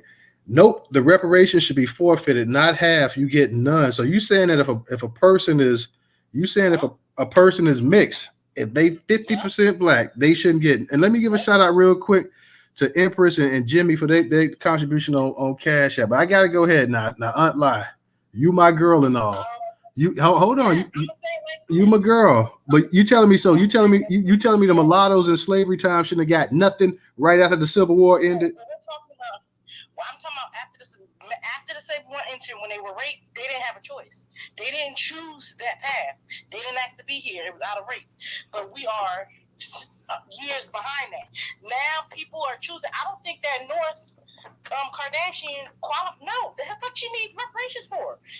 What does no? Because her daddy is a product of slavery. Exactly. So her father should get reparations, and if he want to leave it to her in his will, more power to him. But I don't feel like, no, I really don't feel like people, if you're choosing to sleep with the enemy, sleep with the enemy. But we shouldn't have, no, I don't think so. Because I feel like then the waters get muddy, then it's half, then you a quarter, then 10%, then okay, well we can go back to no, it's just too much of that. Solution to the problem: if you black, you 100% black, your lineage can be traced, you get it. Now if I have a child who is mixed, Serena Williams' daughter, she don't need reparations because of what her ancestors, her mother get reparations, and if her mother want to leave it to her and her will, more power to you. But I just feel like that way it'll be clean cut instead of going around the mulberry bush. Then now you think the people that's faking, well, my granddaddy, great grandmama, well, here go this. No, 2 black parents. My kids, they directly suffered. They have 2 black parents who can trace their lineage back. The people with the 25%, 10%, the nickel on the black side, no, cut that out. And no. Northwest do not need reparations. Neither do Serena Williams. No, they don't need it. Their parents can have it. That's where the line stops. That's where the dollar stops. Their parents can have it, and if they feel like leaving it to them, more power to you. You can leave it whoever you want to leave it to. That way, it'll cut out a whole bunch of nonsense on this with 25% here, 5% here. Well, it'll cut all that out because at the end of the day, again, like I have family who, like my cousin, his Korean wife, they don't need it. Give it to him. He's the ancestors. If he want to leave it to his kids and his will, more power to you. That to me is the solution to the problem. But to give it to people who you can't even tell my cousins are black because their daddy, he's light skinned. They don't benefit. They don't understand the culture. They live in Korea. No. I land my plane with that, and nobody don't cuss me out because I got into it. Nah, I'm not gonna curse you. I'm gonna say this right here. You can say they don't need it. They don't need it. Well, I mean, are you talking about they don't need it in terms of because they already have wealth from their families that they don't need it? But I mean, they are actually, because of their one parent, they are actually descendants of American chattel slavery. But their parent, again, Serena Williams, she is a billionaire. Give her reparations because her father's father, and all of them suffered. But her kids, no, cut that out. Like, that's what I'm saying. Like, black people are so forgiving. We want to kumbaya and everybody get her. No. Her kid don't have the same trauma or is going to face the same things regardless of the money that my kids will have to face. And a lot of these, us feeling sorry for everybody else, well, we got to include them. They don't include us in shit. Why we always got to include? No, you have to have 2 black parents. You have to be the product of 2 black parents whose ancestors were slaves to get reparations. That way it'll cut out a lot of this. Okay, well then let's do it like this. Well, my grandfather was raped in the slave master, and then we can't help it. It's a lot of this. Real quick. Let me ask you this. Let me ask you this real quick. Shamar Moore, Halle Berry, Jasmine Guy, none of them get reparations. No. Mariah Carey, no. What they need is no. Now I believe Mariah Carey's father, even though he's black. Their parents will get it. Exactly. And if their parents want to give it to Mariah Carey, then cool. Now let's be real here. Let's be real. Let me be real. Hold on. Let me be real here. And let me give a shout out to my girl Wilson. Let me give a shout out to to Empress, Jimmy, and Pink Ice for their contributions. Let me be real. Shamar Moore, Jasmine Guy, Halle Berry, all of them, and these people are old enough here, especially too. And it may be a difference between the actual kids that's mixed now. But let's be for real. A lot of them were born in the 60s and the 70s. They did experience racism in this country, especially being a mixed child growing up in the 60s and things of that nature as well, too. Now, I know they had a white mother in all cases. I know they came. I know they came, but are you saying that they didn't experience any type of No. Come on, stop. They were born in the 60s. They were born in the 60s now. But if you're looking at it like that, any woman in America could qualify because every woman has experienced. Well, no, but no, Miss T. Every woman is not half black though. Every woman is not half black. No, I'm saying if you're looking at it that way, that they experience something. They experience. Every woman has experienced discrimination. No, I'm not talking about discriminate. I'm talking about that they did have a black existence in America that these people had. They had. Their father is getting reparations, and if their black parent want to give it to them, more power to you. I don't think because their father made the choice to sleep Yeah, I'm gonna have to. Mexican or to sleep Venezuelan. I'm gonna have to. I'm gonna have to. And then he can leave it to his I find it very disingenuous that you're focusing on the men. My sister has a white husband, all right? There are black women that out there. We just use an example. It was just an example. When I'm saying it should be a question. They did say Serena too. They did bring up Serena. Yeah, what I'm saying is just one example. When I see them harping on just the men a little bit too hard, when I'm saying that it should be across the board, I do agree with you guys. I think that if you're out here sleeping with the enemy, if you're out here, because what happens is that they, economically speaking, their parent is connected to the dominant society, so they have an economic boost, unlike from a traditional family, the Negro which puts them in a different.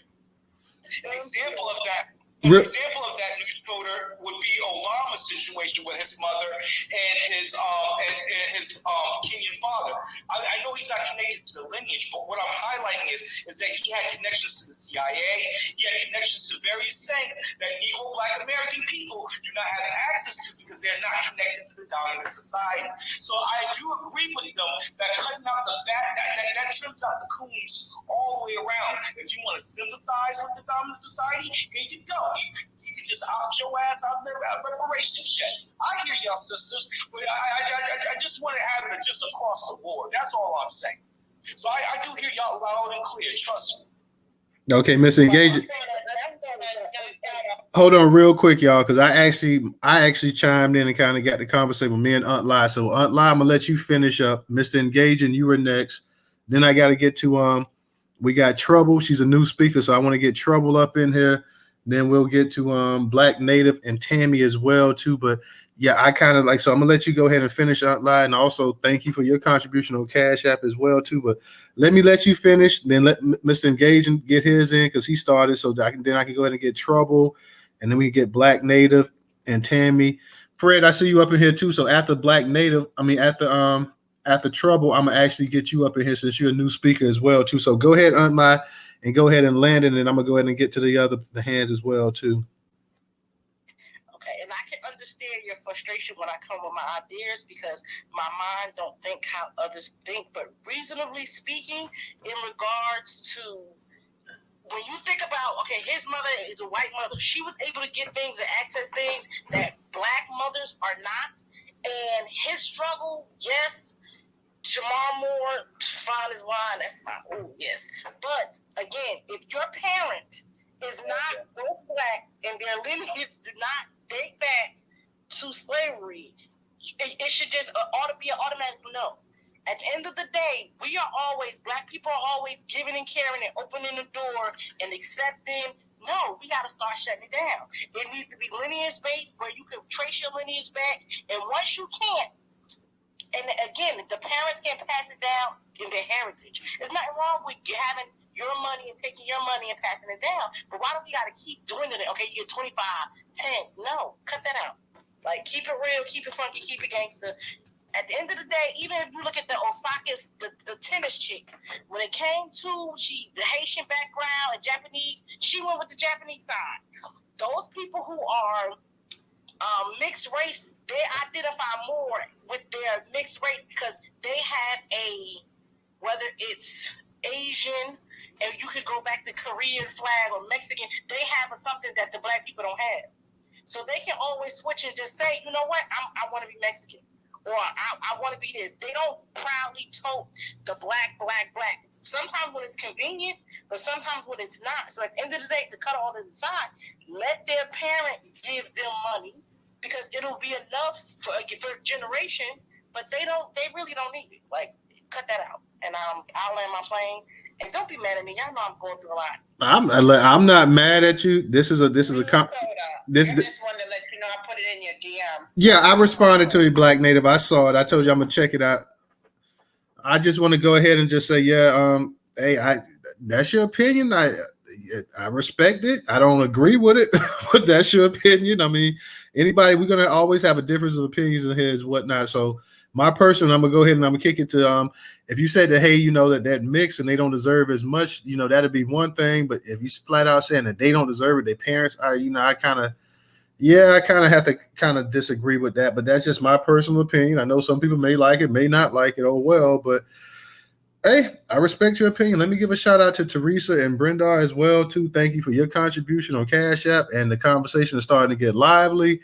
So I like that as well too. But hey, that you have I saw the comments, so I had to respond to it. Because normally I don't. Sometimes I get a chance to check out the comments, and sometimes I don't. But I did see that comment, and I was like, whoa, okay, let me go. And I saw you coming up here too. So okay, Aunt Lai coming up in here, and she just put this out here. So that's not y'all, and especially we looking at the lenses of things now. And I know everybody's saying, yeah, I'm not saying they went through exactly the same thing, but let's not downplay, especially what biracial people, mixed people, mulattoes, whatever you want to call them, back in that time frame went through.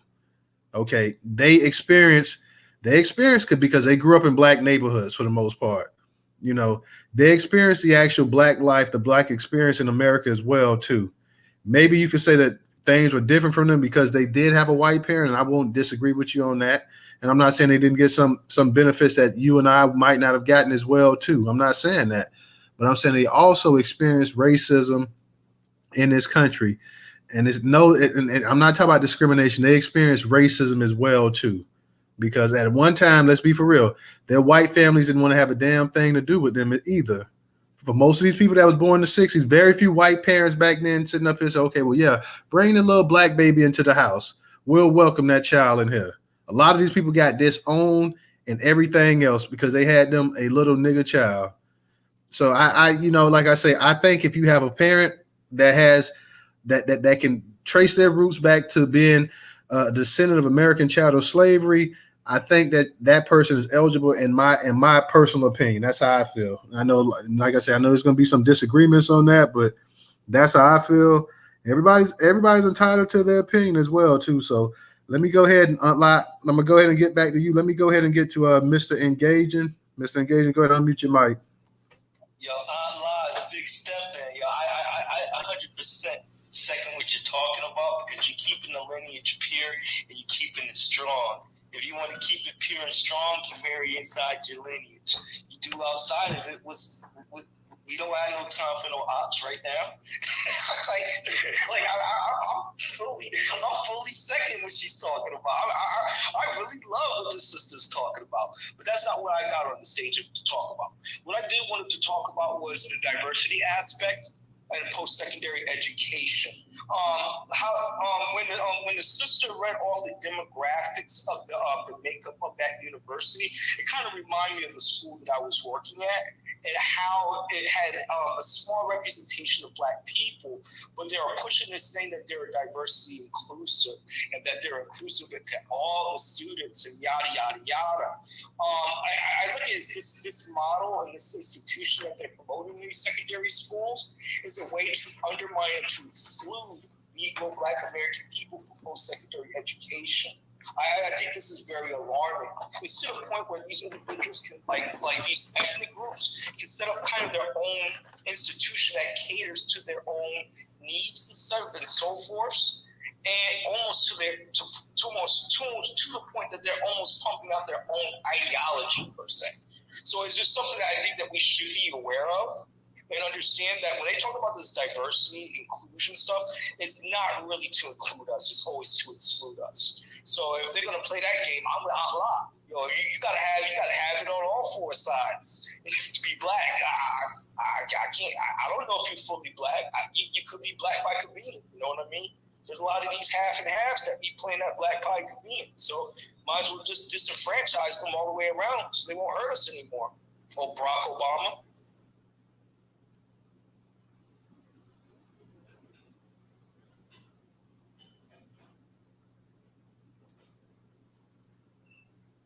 Hey, go ahead, Disruptor.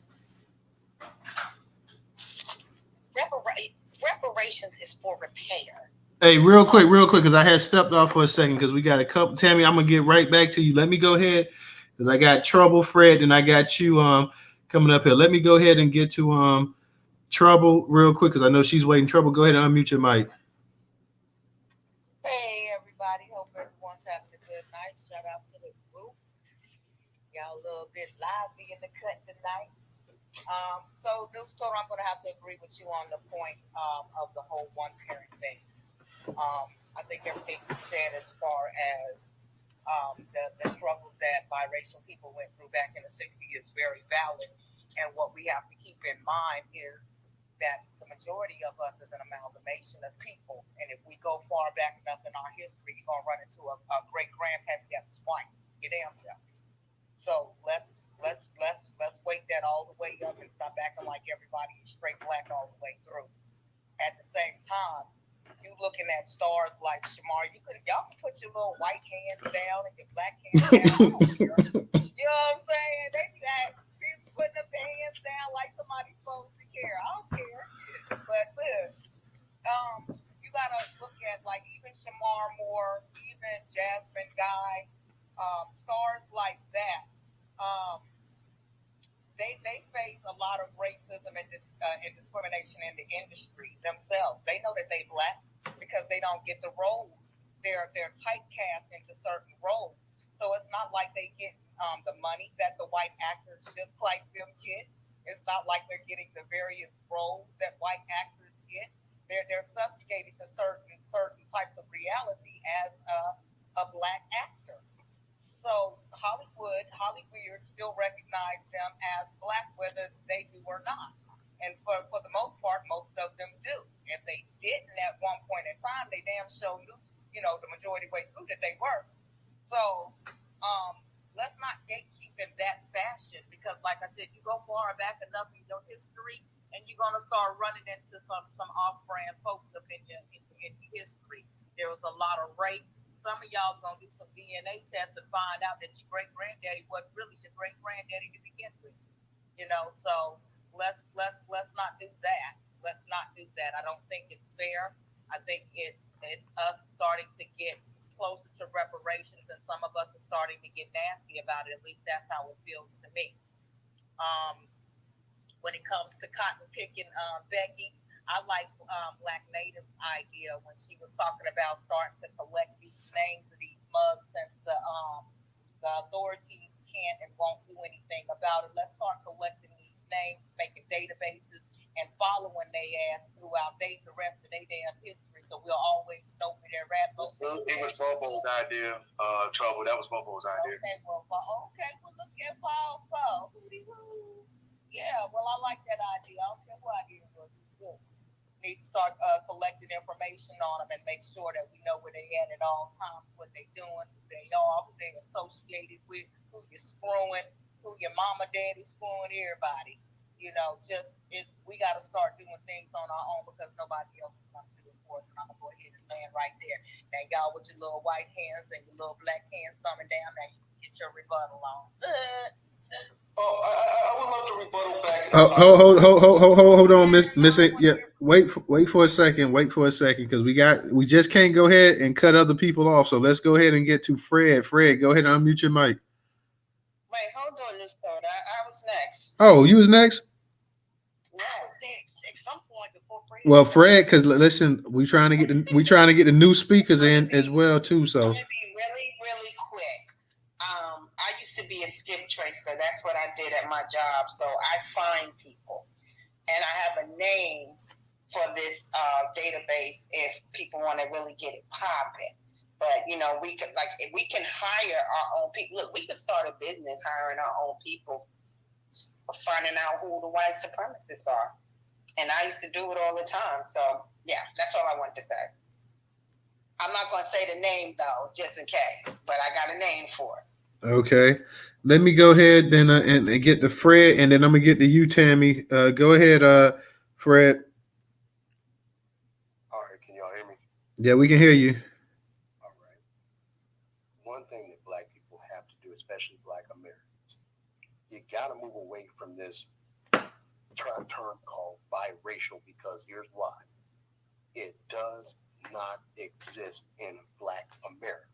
If we got plenty of people, just they can have two Black parents, we're already every shade under the planet.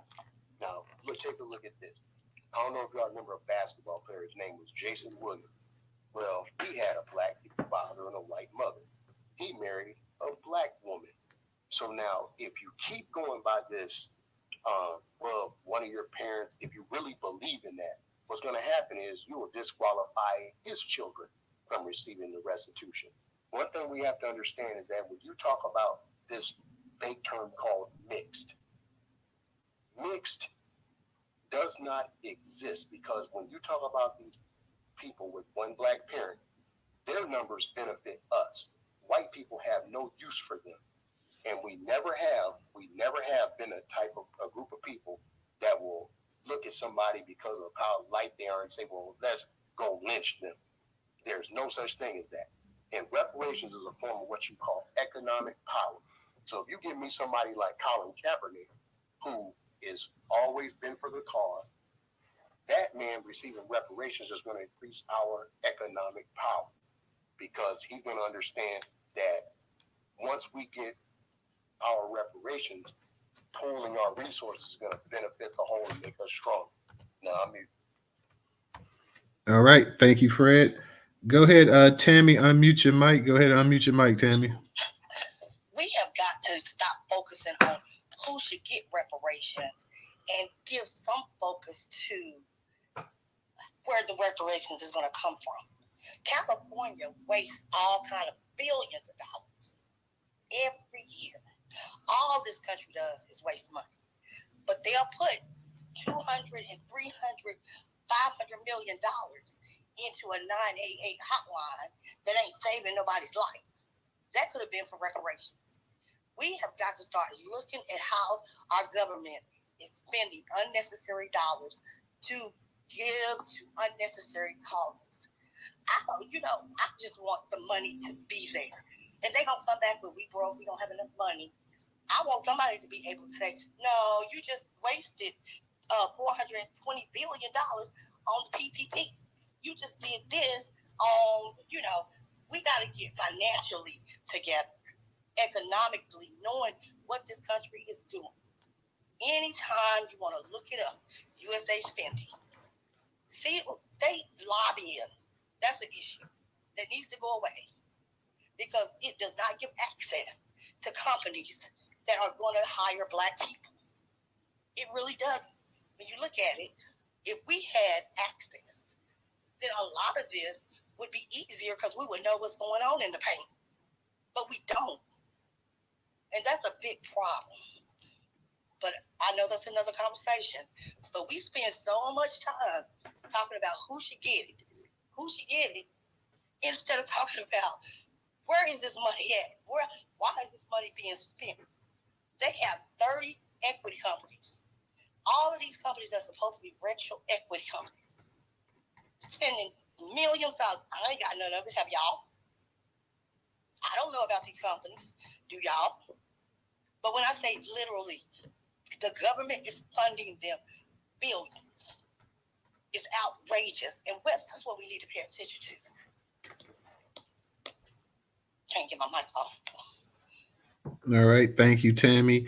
Let me I want to go ahead and get to Miss T, and then I'm gonna go ahead and get to some, and then Lie, and then I want to go ahead and get to some of the new speakers as well too. So Miss T, go ahead and unmute your mic. Okay, I can wait and let the new speakers go, like Sister Sean. I can go after you do the new speakers, Newstoter, because I want to hear from them as well. All right, Sister Sean, go ahead and unmute your mic. Okay, hey Space. I'm coming in kind of in the. I got the sneezies. If I get to sneezing, I sound congested. I've been sneezing all day. I don't know, allergies. But on the mulatto thing, I'm on the tail end, and I apologize. But based on the conversation, so here it is when it comes to reparations and so-called biracial. There is a legal classification. They're called mulattoes, right? And I think it's already in place. I think we kind of put too much into it. It's already established in most of the legislation that I looked at, different legislations. I looked at the California legislation. There's something going on in D.C. I looked at their proposals and different proposals. And what they do is say, as long as you have, one parent that's a foundational Black American, you're okay. But they've also put in the stipulation, whereas if you have identified, they put a number of years to the past 5 years, 10 years. Now, if you identified as white, they're going to revoke your eligibility, which is only fairness. And they have to put those kind of provisions in because you're going to have a bunch of people who claiming Black out of the blue, out of nowhere.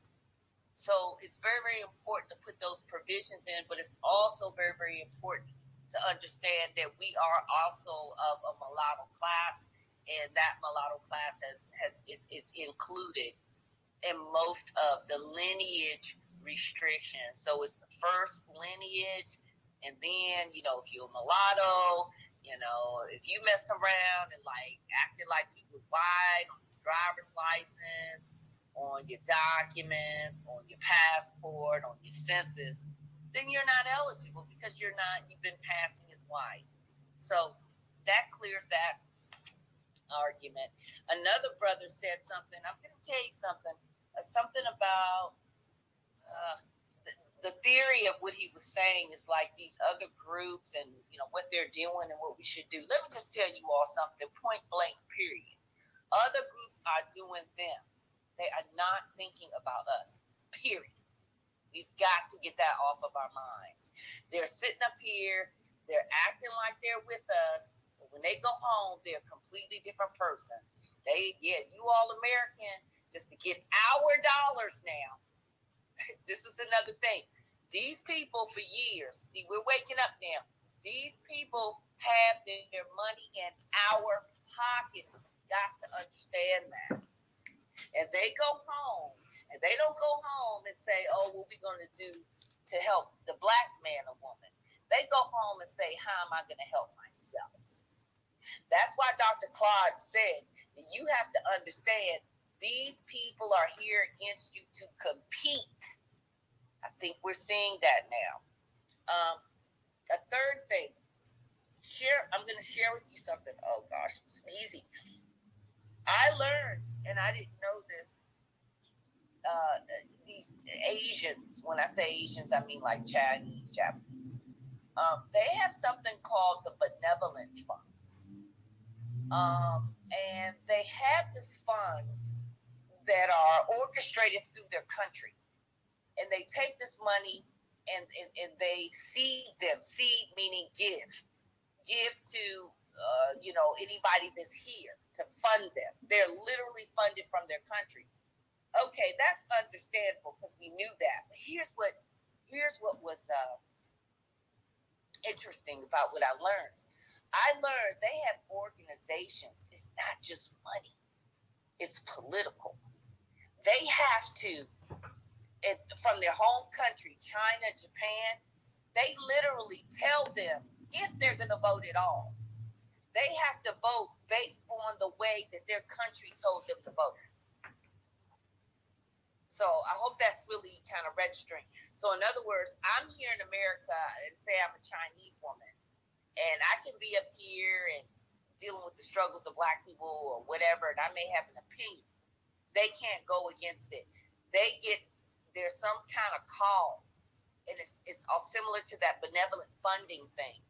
And they have to vote based on the way their country tells them to vote in America.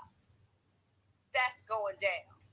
And it's an Asian person that revealed that to me. Then I'm going to tell you next, I'm going to tell you a personal story. And this is how this immigration thing is really killing us. So we definitely need our reparations. I don't want to get off topic. But we're dealing with a lot of people who don't know anything about us. They don't care about our story. They don't know about our story. They don't know about our history. So it's extremely dangerous. And I'm about to start going hard on them. President and everybody else, because I'm calling them out. I'm not getting away with it because they're importing Black anti-Blackness. We have got to put our foot on that. VP, POTUS, Gayle King, Oprah, Obama, everybody. Let them know that we know, and we're not having it, especially with that Vivek Ramanassi, whoever he is, out here showing his ass. And I'm about to tear him a new one in the next couple days. So let me give you my story. I went as a younger person. I wanted to be something called an esthetician, and I went to a school. It was called Yvonne de Vallon, in order to learn how to do, skincare, and I needed to learn the French style, the European style method of all this fancy shit, right? So did it, graduated. Did well. So there was equipment that we needed. Back then, the equipment was like $2,000. So, now I'm like 54 years old, but back then I was like 23. So $2,000 for me at age 23 years old was like a lot of money. And I didn't have it. So I graduated, and I eventually got it. I saved up my money. But there was an Oriental, there was only one or two Blacks. The rest was Hispanic and Orientals. And the Orientals, they were the worst in the class. The worst. And as soon as we graduated, kept up with everybody. Now, she got her equipment in order to start her operation. I couldn't start. I had to try to come up with $2,000 to start my business. She got it immediately. First of all, her equipment was only $500 because she went directly to her country to buy her equipment. And then she had like a straight pipeline hookup. Next thing I know, in less than a year, the Oriental woman that was in my class, who was the worst in the class, do you know she had a whole business on Marlboro Pike up in Maryland, which is high end, and running her own salon? That's what you call a leg up. That's what we don't have. This is why we need our reparations. So we don't want to hear anything. These immigrants come over here and try to point the fingers at us, call us lazy, this, that, and the third. I saw it with my own eyes, and it actually hurt my little feelings because I knew I was literally the best in the class. I was best in the class, and I couldn't even open up my business because I was just struggling to get that $2,000, y'all. So we need our reparations, and that's what it is. And this is why they don't want us. It's financial envy. It's financial envy, and they have a sick infatuation with us because it's this deep-seated jealousy against us. They don't want us to have nothing because they know once we get. If I had that $2,000, I would have smoked her. I would have blown her out the box. And see, that's what they know. And I'll end right there. All right. Thank you, Sister Sean. Let me go ahead. Matter of fact, Rella was up and she must have dropped down. Let me see if I can get her back up here. Hey, Rella, you were up here. Did you want to go ahead and speak? Yes. Was Sister Sean still going? No, I couldn't hear anymore. No, you got it. You can go ahead. Okay. What did online go already? You go ahead. We're gonna get to the new speakers, and we'll go ahead and get back to Aunt Lie. Understood. Thank you. Hey, Newstoter, DJ, Professor. So a couple of things I just wanted to address.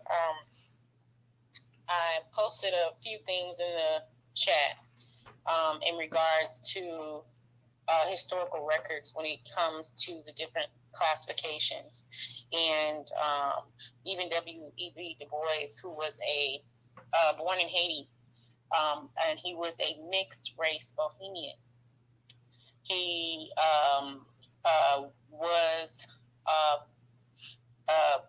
he came to the United States through the process of chattel slavery, and we can't be remiss to say that the term mixed race is somehow some boogeyman. It is an actual thing. Race is of course, as we know, a social construct, but as the Cali Reparations Task Force has defined, the criteria is still being set, but it does state that if you can trace one parent that was enslaved or had a descendant, I believe by 1870 census, there's no other argument that people can have. People can have their opinions about, the term mixed race, or, somebody saying they had a grandmother that was an enslaved person here in the United States. At the end of the day, when you're talking about lineage in the reference of receiving reparations, I think that is a genealogical path to understanding your historical story. But on record, the Reparations Task Force job is to develop a commission. That means surrounding organizations, legislators, and agencies to compile acts of discrimination, things that had been in place, such as redlining, Jim Crow bills, things that have affected Black Americans. And then they come up with a criteria saying, okay, well, who will be the people at this point in time in this state that would be eligible? So that criteria disqualifies. They have two different parents from different backgrounds, as long as one parent meets the actual criteria in that lineage. The other thing is, I don't know where people get information sometimes, and so I just say, it will help to Google a lot of information so that you can get a broader, I think, a more open understanding. Mulattoes were lynched. They were actually killed. Those are mixed race people. There was actually a mulatto town here in the state of Virginia, and there were people who actually did fight in the Union, who also served in other areas, and yes, they did practice what it was called passing for a particular reasons. Some unfavorable and some for a reason of advancing. But to, I think, make light of stating that, there's no records of mulattoes being armed or mixed race people. And that's kind of like saying Negro didn't exist. And it's just not true. The other thing is the Becky cotton picking rant. White people have an affinity and a love for degeneracy. And for some odd reason, there is this element of spirit that seems to consume them, that the only thing that they can fall back on is their culture of genocide. But then you have other people who come to the country, like Ron DeSantis, who will turn around and say, oh, well, I don't want my white people learning history that's going to make them feel bad. But then they'll run around like Becky and say, well, cotton pick, and go on a whole rant and we're supposed to feel bad about them being exposed to historical records that they expose everyone to by way of their upbringings. It's really sad. Unfortunately, I don't care. And I say that as they go on rants, then we have to go ahead and lay down the gauntlet on them. I shame them out of existence is my motto, because what they do not like is they don't like being exposed. But what they will do is they will strangle you on a train and say that I'm a Marine to justify walking around and attacking and murdering people. So we need to be on our P's and Q's, and someone like a Becky definitely needs to be addressed. And I guess I'll leave that there. And that's all I got. Thank you, Miss Rella. Let me go ahead and get to Aunt Lai. Aunt Lai, go ahead and unmute your mic.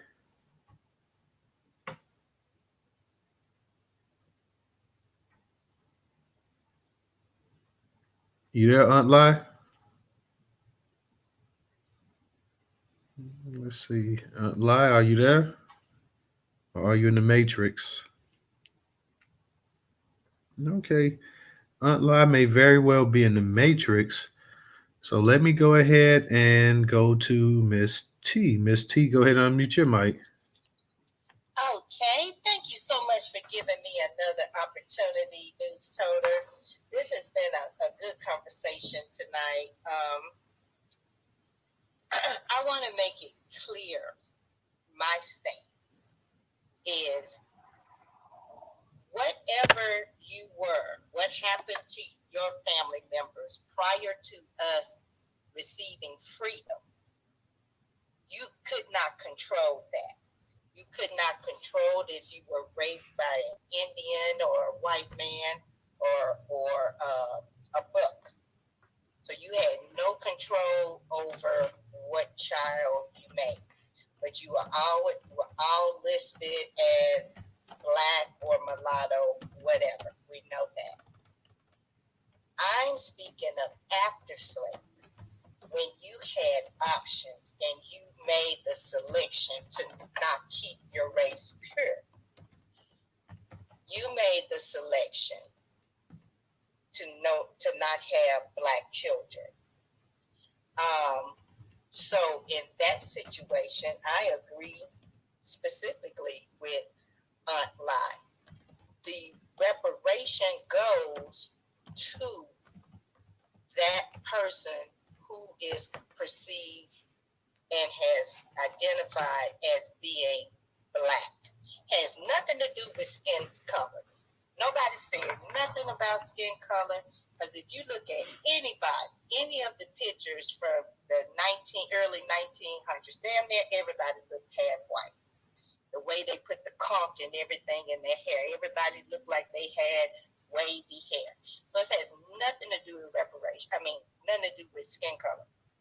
This is about your choice that you made. And the other reason I feel this way is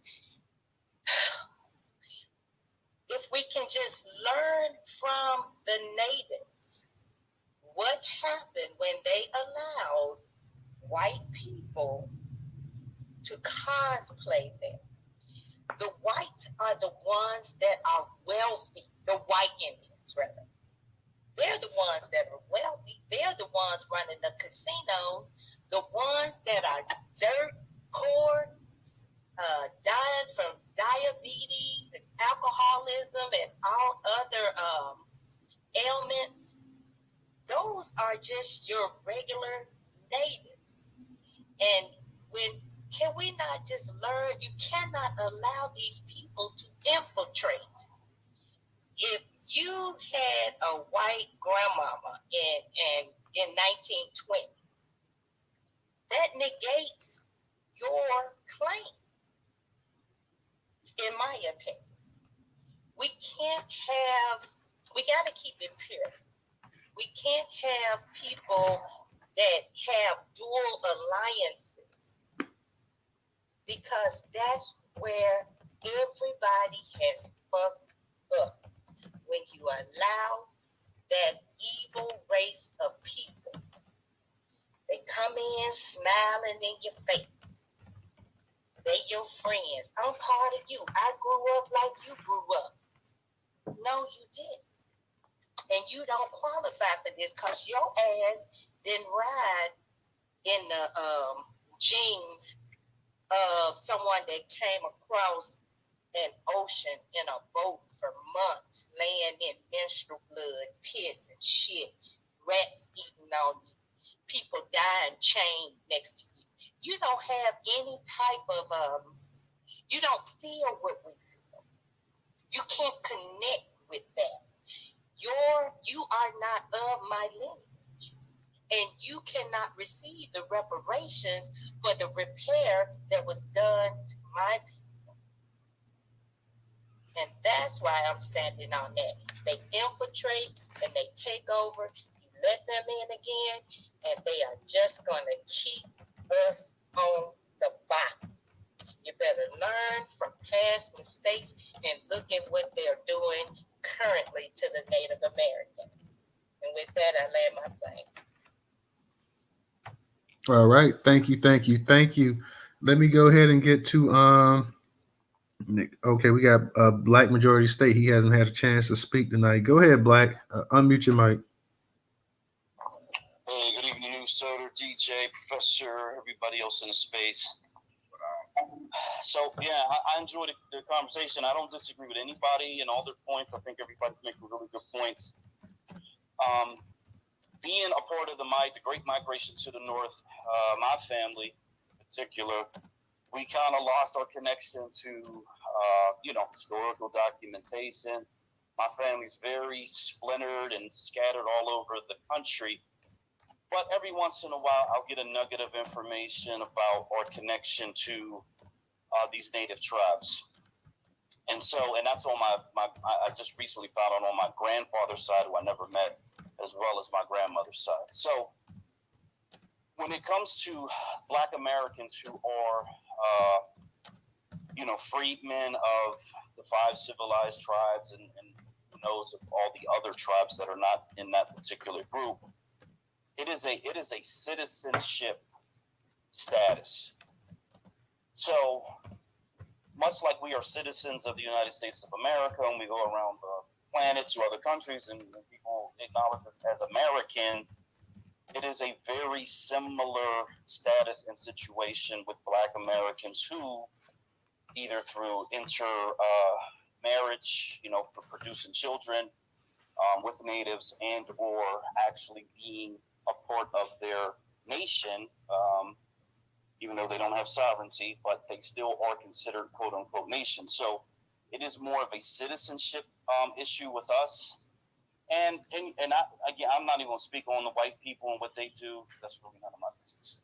So I just wanted to establish that for Black Americans who do have this connection to these native tribes. It could be either a lineage, which means, we share genetics, or that is a citizenship issue. And that's what we have been fighting for in those 5 civilized tribes, to get back to our citizenship status within those tribes. The question I want to put up is about the reparations issue.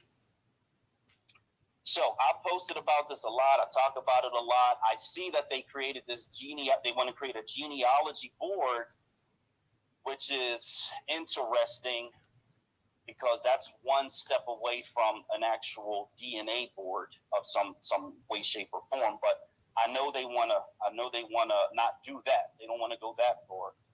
But I believe the company that they're, and when I read that article, the company that they are putting up as the lead on that, I think one of their experts does do something with DNA as well. So it's going to be interesting for me to see how that falls out, because I kind of was interested in that part of it.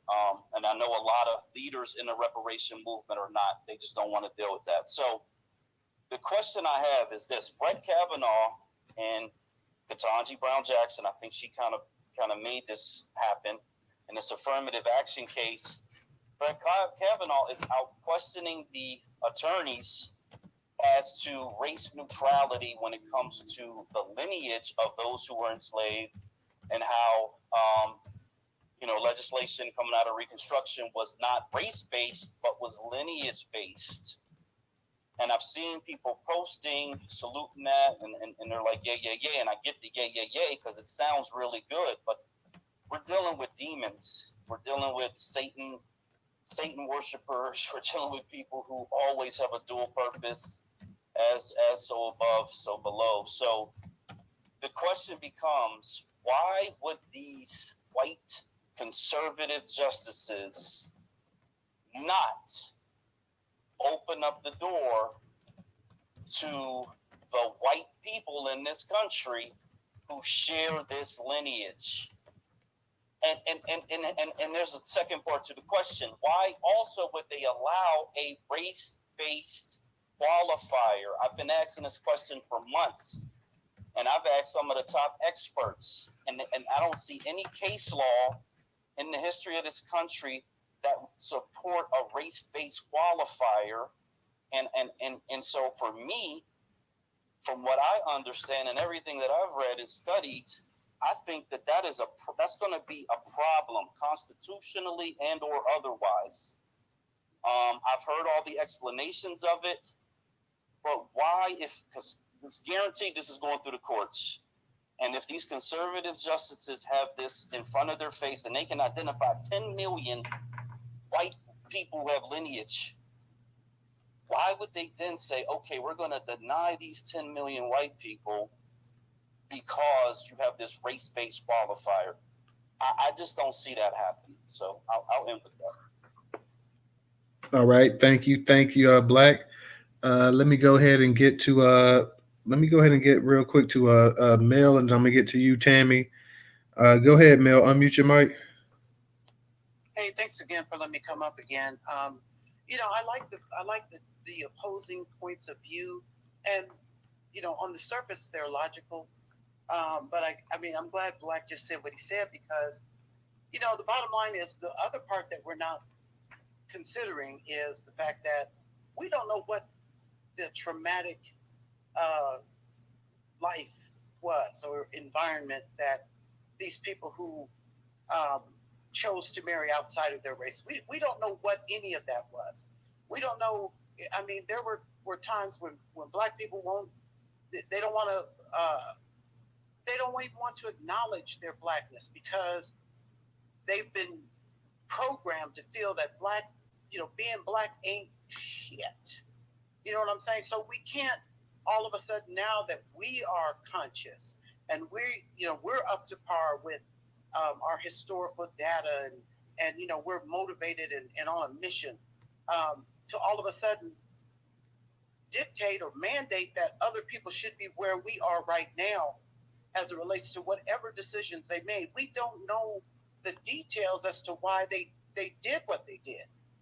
So I feel like I said, on the surface, it sounds logical. Yeah, hey, if you married outside of your race or blase school, you don't get reparations. But we don't know what led them to that.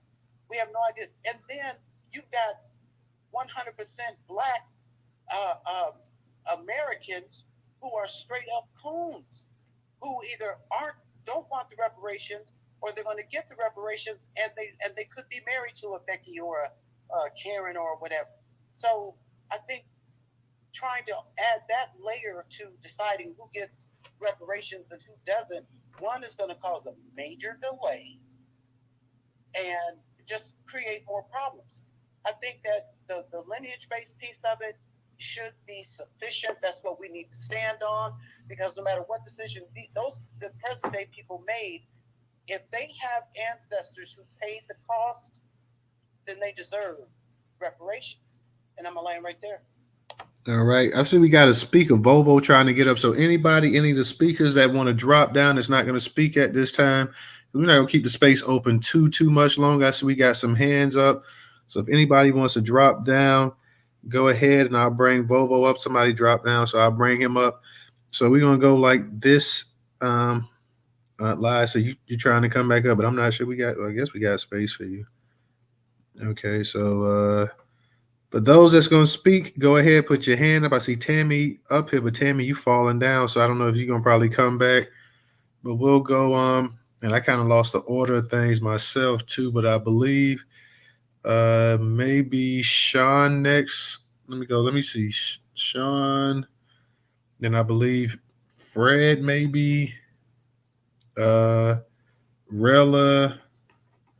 and then we'll get to okay, Aunt Lai, I see you back up here as well too. So Aunt Lai, if you're gonna speak, put your hand up, keep your hand up, because before we dropped you because your hand was there, but we tried to get you, but we couldn't get you. So Aunt Lai, you gonna speak? Okay, keep your hand up. Okay, so Volvo.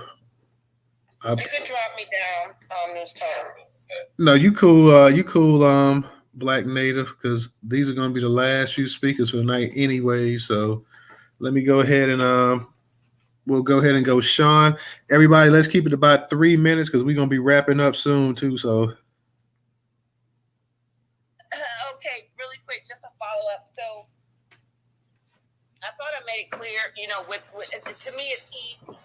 I'm not going to get my head all in my mind, all in a pretzel about these mulattoes. It's very simple. I've read different legislations. It's ticked and tied, right? And so, we can go back. We understand people did what they did for different reasons, right? Passing is white, but I said that the mulatto is recognized with one parent for FBA, but if you have sat for 5 to 10 years and acting like you're a white person, then you don't get no reparations, my boy. And so I'm not going to kind of put my head in a pretzel of why you did what you did, because I know why you did what you did.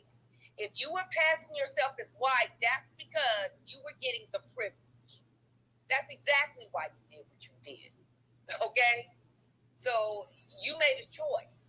You got what you call a form of white privilege.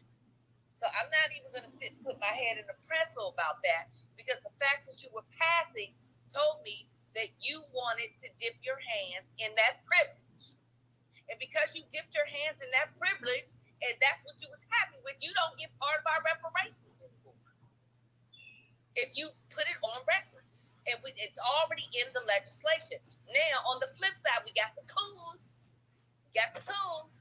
Who full-blooded lineage on both sides. There's already, I've read legislations about that. It's something called, you may not know about it, but if you dig deep about it, we've got a waiver on that. So if you went around like a Candace Owens and a Jesse Lee Peterson talking against reparations, we got a form. Okay, don't sign this paper. Sign away your rights. So we got answers for both of that in the legislation. So we don't need to get caught up on that. What we need to stick to is lineage-based. Back to the another caller. It is not race-based. It is lineage-based. That's why we're specifically fighting for lineage-based. There's nothing racial about it. It's just like the Native Americans. So the Native Americans gets $30 billion a year. It's not called reparations. It's based on their lineage. But when it comes to black folks trying to get something for our people, we getting choked out in subways on the F train in New York City. It's a problem. So nothing about this is race-based. We're smarter than that. We slicker this year. Okay? So we understand how that will matriculate in the courts. It's lineage-based. They need to respect our lineage. I say it's a crime against humanity, right? And then they want to put us through hoops. This is another hurdle. We're going to play this game. But you put me on anybody's microphone, I don't have to prove nothing to you. Because I'm as black as anybody walking in the corner store. And my last name is Smith. Based on my last name alone tells me that I have been conquered and I am a prisoner of war in this country. I am a refugee. I am not an immigrant. My last name is not naturally Smith. So I actually feel a little offended by anybody asking me to prove a motherfucking thing. Because you know damn well who the hell I am. Let's stop playing these games. See, that's how I deal with them. I'm giving you some golden nuggets. But I'll go ahead and play the game lineage based because it is based on lineage. So let's do that. We can do this too. We got time. But my last name enough tells my story. And I'll land right there. All right. Thank you. Thank you. Let me go ahead and get to then we're gonna go to Fred, Rella, Volvo, and then Aunt La. Fred, go ahead and unmute your mic. All right, can you hear me? Yeah, we can hear you. How you doing? All right. See, the reason why I brought up complexion amongst black people earlier is because if you cannot pass for white, and you're visually black, you are going to face racism in America. Now, trying to say that, okay, well, trying to exclude black people because, see, once you mix black with anything, they become biologically black. This is a fact. When they dig up your bones 300 years from now, this mixed person, Jason Kidd, is going to be identified as black. So when you ask somebody, take a look at Dante Wright. What is his experience in this country? He's a black man who's owed reparations, who was a victim of white supremacy. So basically going through trying to exclude, like I say, when they count these quote unquote mixed race people, they are counted as black. Those are our numbers. So when we want to try to gain leverage for policies, they count with us. So therefore, like I say, you can have your personal opinions and feelings about these mixed race couples. That's on you. But I'm just saying, like, to be factual, there is no way that anybody should be excluded because if they can trace their lineage back to U.S. chattel slavery, you would qualify for reparations. Now, All right. Thank you, Fred. Let me go ahead and get to Rella. Rella, go ahead and unmute your mic.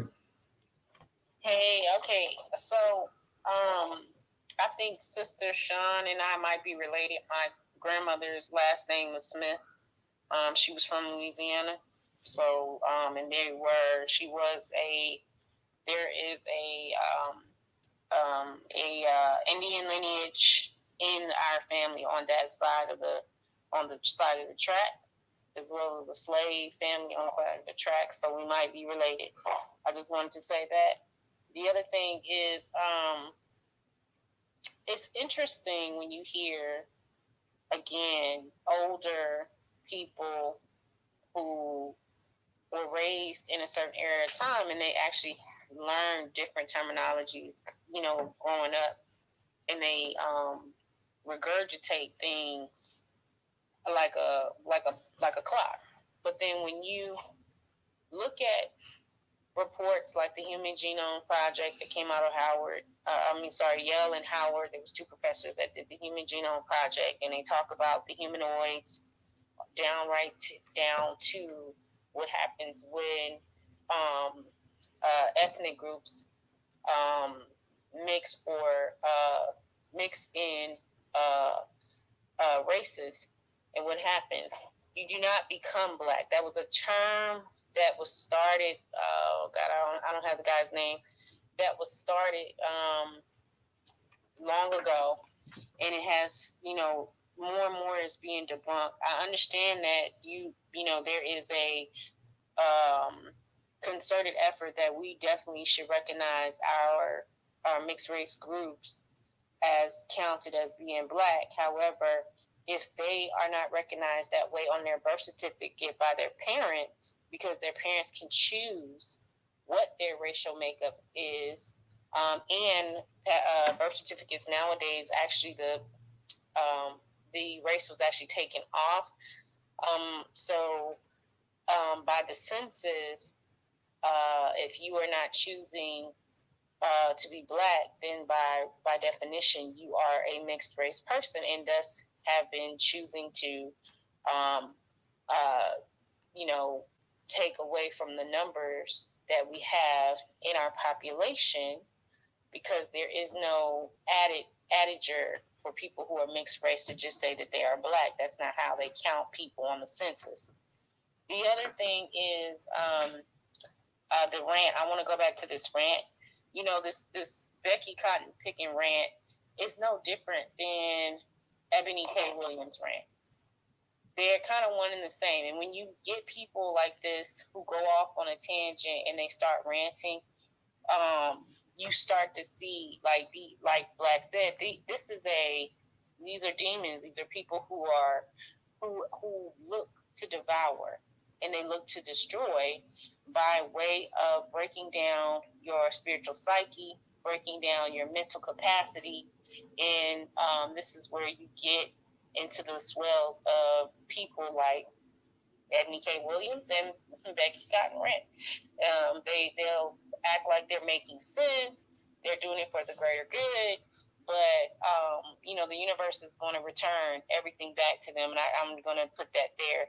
The other thing about the genealogist, shout out to Dr. Antoinette Harrell and the other genealogists that work with the California Reparations Task Force and the genealogists here on the East Coast. It is not an easy work from what I have been able to get exposure to. And it is something that needs to be, I think, highlighted more for them to start to recognize more of the archaeological points in genealogy, so that we can actually start to get a pinpoint of where our ancestors were here in the United States, and start to get bone testing if we're going to go towards DNA, because the one thing they don't do is they don't test our DNA with the bones that are uncovered here in the United States. And they try to do DNA testing with people from other countries. I believe they have a database of blood types from people from other countries, preferably Africans, but they never test the bones of the people who were buried here in the United States that were uncovered. And that was one of my biggest concerns. And I did mention that to Dr. Antoinette Harrell. And I really hope people get more aware of that and start making a case to request if that is something that you decide to do. But as Dr. Antoinette Harrell has instructed me, please utilize documented resources if you can, and then do DNA. DNA should be the last resort. And I land. All right. Thank you, Rella. Let me go ahead and get to Aunt Live, Volvo, and then those are going to be the last two speakers for the night. And then we're going to get ready to close it out. Go ahead, Aunt Live. How you doing? I'm playing a video game, so when I play, sometimes I can't hear the ads come in, and I can't hear. So if you call me, it was an ad. I just want to say, for my own personal, if I had a choice and I was choosing to pick with reparations, because what you said I didn't think about, and I thought about it when you were talking about the people, the old people that was born, finance Michael. Shamar Moore. So I'll give it a time limit. Let's just say if after the 80s. And to me, that would solve a lot of self-hating people who have hate with themselves, so they don't want to have children that look like them, and they want to do whatever. So let's just, let's do 1980. If after 1980, if your parent is not both, then you shouldn't give reparations. But I did think about what you said in regards to the repair. It's also other things that can be done. It doesn't just necessarily have to be a cash payment. But when you have to think about a Candace Owens, there's no way in the world. Now, hopefully, she filled out the form and she don't get reparations, because she don't think that. She only got one parent. I don't think she gonna fill that form out. She ain't gonna get no money, no way. I pray not. But I don't think, her kids, she's denying her black side. So why should her kids benefit from the sacrifices that my ancestors made, and they embrace their blackness? It's a lot of self-hating people who go to the other side and decided to procreate for malicious reasons, and then they create malicious. It's a lot of malicious intent, and we have to start taking that into consideration, because you do have a lot of people that's pro-black and that's down for the cause, but you also have a lot of people that's not. And like someone did say, that you do have a lot of black people, role players are black, that are also coons and brainwashed. I mean, yes, there's so many different aspects and areas that we had to fight it. But again, if I had a choice, and you ask me my definitions of how it would be, I would give it to 1980. Anybody after 1980, you on your own. Your parent, if they want to leave it to you in your will, then hey, you get it. But other than that, it needs to be a cutoff period where, like somebody said, it was in the California reparations. But we need to really start understanding, because we always counting, oh, these numbers count with us, these numbers count with us. But when push come to shove, don't nobody come and confront the things that we go through for us, or stand on 10 toes deep for us and our cause. That man was sat there killed in the train, but I don't hear nobody besides us speaking out on what's happening to us. And it's just to the point where we got to, a line is drawn in the sand, and we got to start understanding not everybody is for us, and people pretend well, and we got to start understanding the psychological that a lot of people deal with on their own. We have to deal with, and no, we start cutting people out and just getting down to the nitty gritty. Then you know what I mean. It'll be cool like that.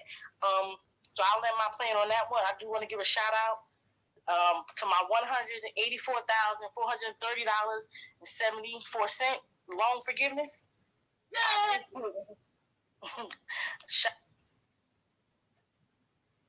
All right. Well, shout out to you on the loan forgiveness, Aunt La. Cut her off. I know, right? So shout out to you on that. Let me go ahead and get to Volvo. Volvo, go ahead and unmute your mic. Yeah, I appreciate you letting me speak again, brother. I just want to touch on a couple of things I heard. I heard somebody say their last name is Smith, and because of their last name this, that had me thinking, y'all. It's time for everybody to do their lineage. Like, if we really serious about this, and I mean really, really do it. I'm not saying that she didn't do it. That just had me thinking, because like, if you got a popular last name like a Smith or like a Williams or something like that, like a Johnson, you're gonna have a hard time. You might get lost in the shuffle for real, because like that, the name is so, like a Williams, like a last name of Williams, that's so popular. You might have a grandfather named John Williams, but it's so popular, it's a million John Williamses. So you might not be able to identify which one is which when you get to, we talking about tracing our lineage back 160 years. You know what I mean? That should be if we talking about going back to the 1870 census. We talking about millions of people with that we got to go through, and we talking about great grandparents and great grandparents. You know what I mean? I know this because I traced my lineage back. You know what I mean? Like the same, like y'all was speaking about the mulattoes, mulatto being half black and half white. You know what I mean? That's going to disqualify them even more, because they may run if their mother's white and their father is black, they may run into a wall on their black side, and they know they can't go to their white side and try to trace the lineage back, so they may run into a wall. For me, reparations is about our story. So if you can trace your what am I trying to say? If you meet the criteria of tracing back to the 1870 census, and you've been identifying as black your whole life, that tells me instantly that you and your forefathers and foremothers have been living the black experience in this country. That's what reparations is about, the black experience, what we've been through in this country. So if you can't meet that criteria, you probably ain't been living the black experience anyway. And I'm not just talking about the slavery. That's just where it started. I'm talking about the Jim Crow, the Black Code, the redlining, the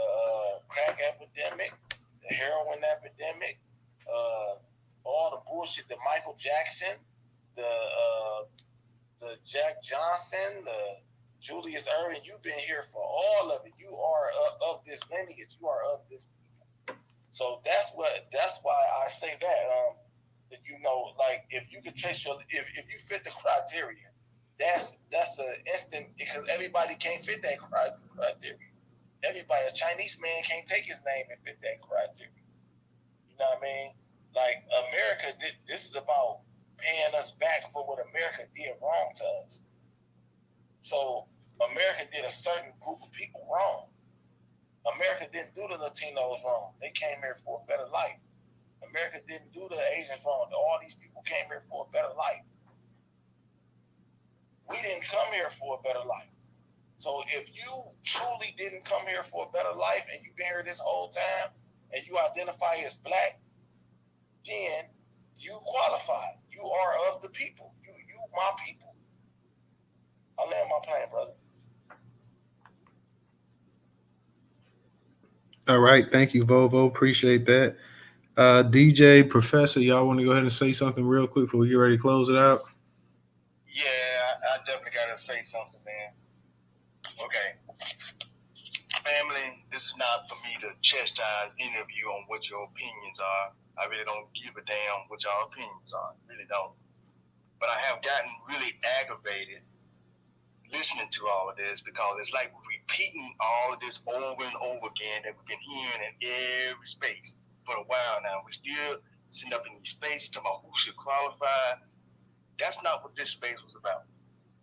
I'm being honest with you, and I'm not speaking for Newstoter. This is me, as I've been sitting up here listening to all of this. This space was not about who qualifies and mulattoes and who been schooling who and all that. The space, the topic, look up there. I want everybody to look up there what this space was about tonight. Everybody jumped off topic tonight. I'm sorry.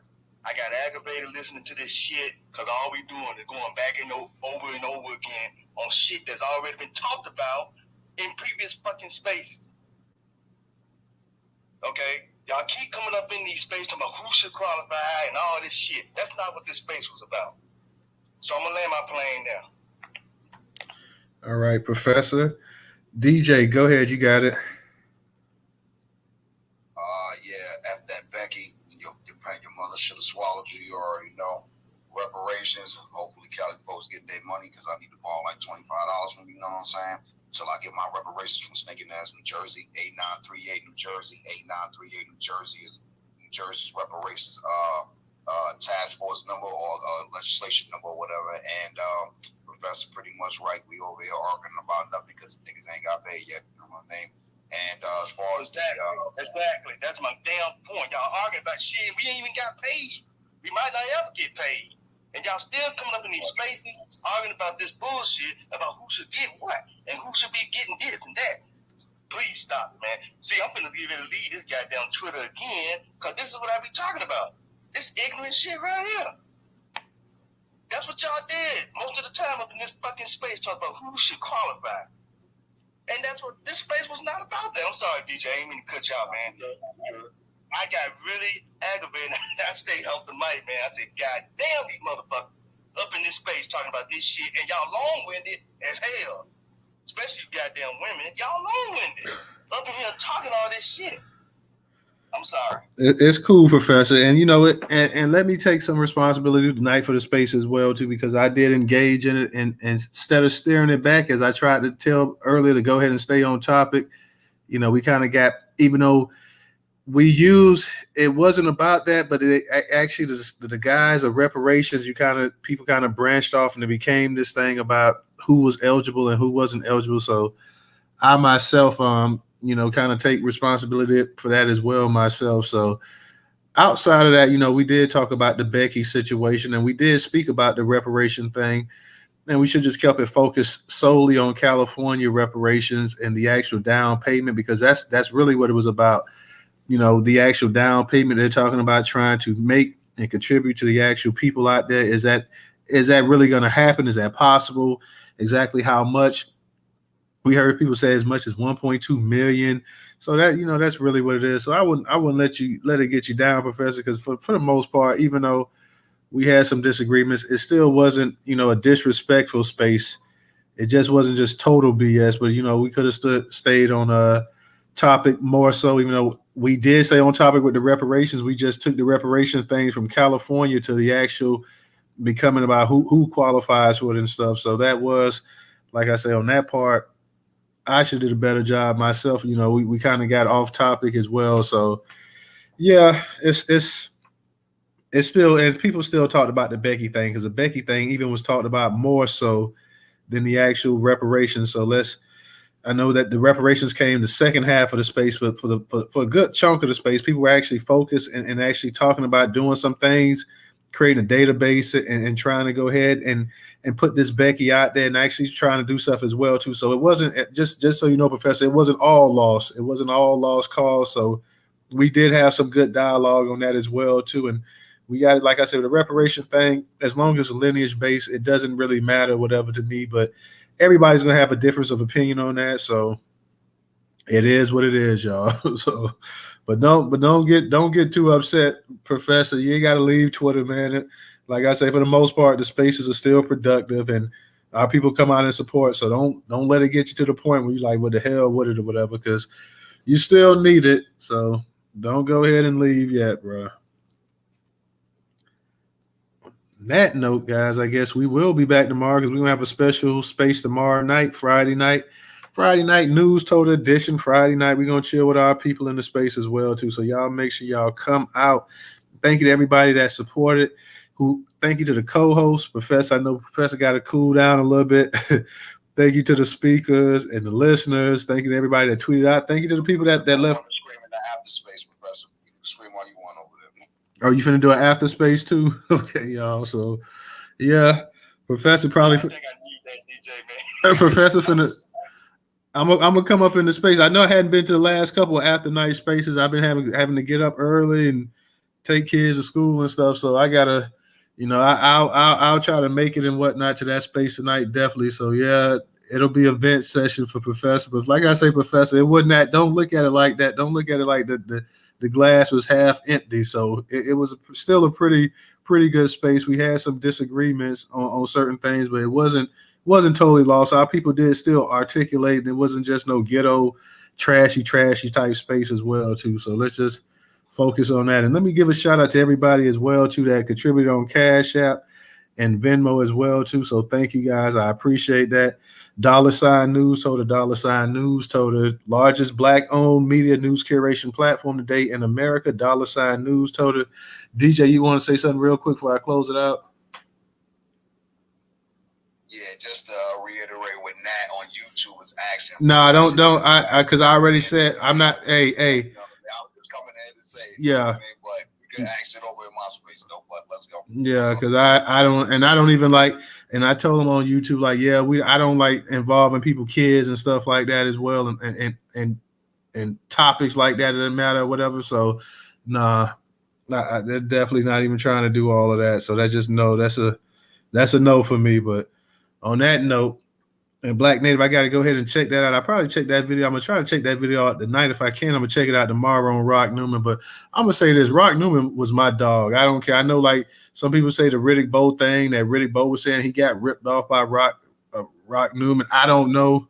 Rock Newman always came across as a black man, and he just know what I'm saying. I look at him as a black man. I have to see the DNA thing as well, too. And shout out real quick, DJ, for the contribution on Cash App as well too. But y'all check everybody. Let's check over. Let's swing this over. Let's make this like the After Club type thing and head over to DJ space. DJ, what time your space starting? I know sometimes you start at 11. What time you starting it up? Right now. Okay, y'all. So I'm gonna go ahead and shut this down, and then I will meet y'all over there in the DJ Twitter space as well too. So catch y'all guys over there, and thank you. And tomorrow night, catch us 8 p.m. Eastern Standard Time for a special Friday night Twitter space. And I'm gonna just tell y'all this right here, give you the heads up. If people was kind of getting their feelings tonight a little bit, then tomorrow night it may go down. So I'm gonna just say it like that. So I'll see y'all tomorrow night. Peace.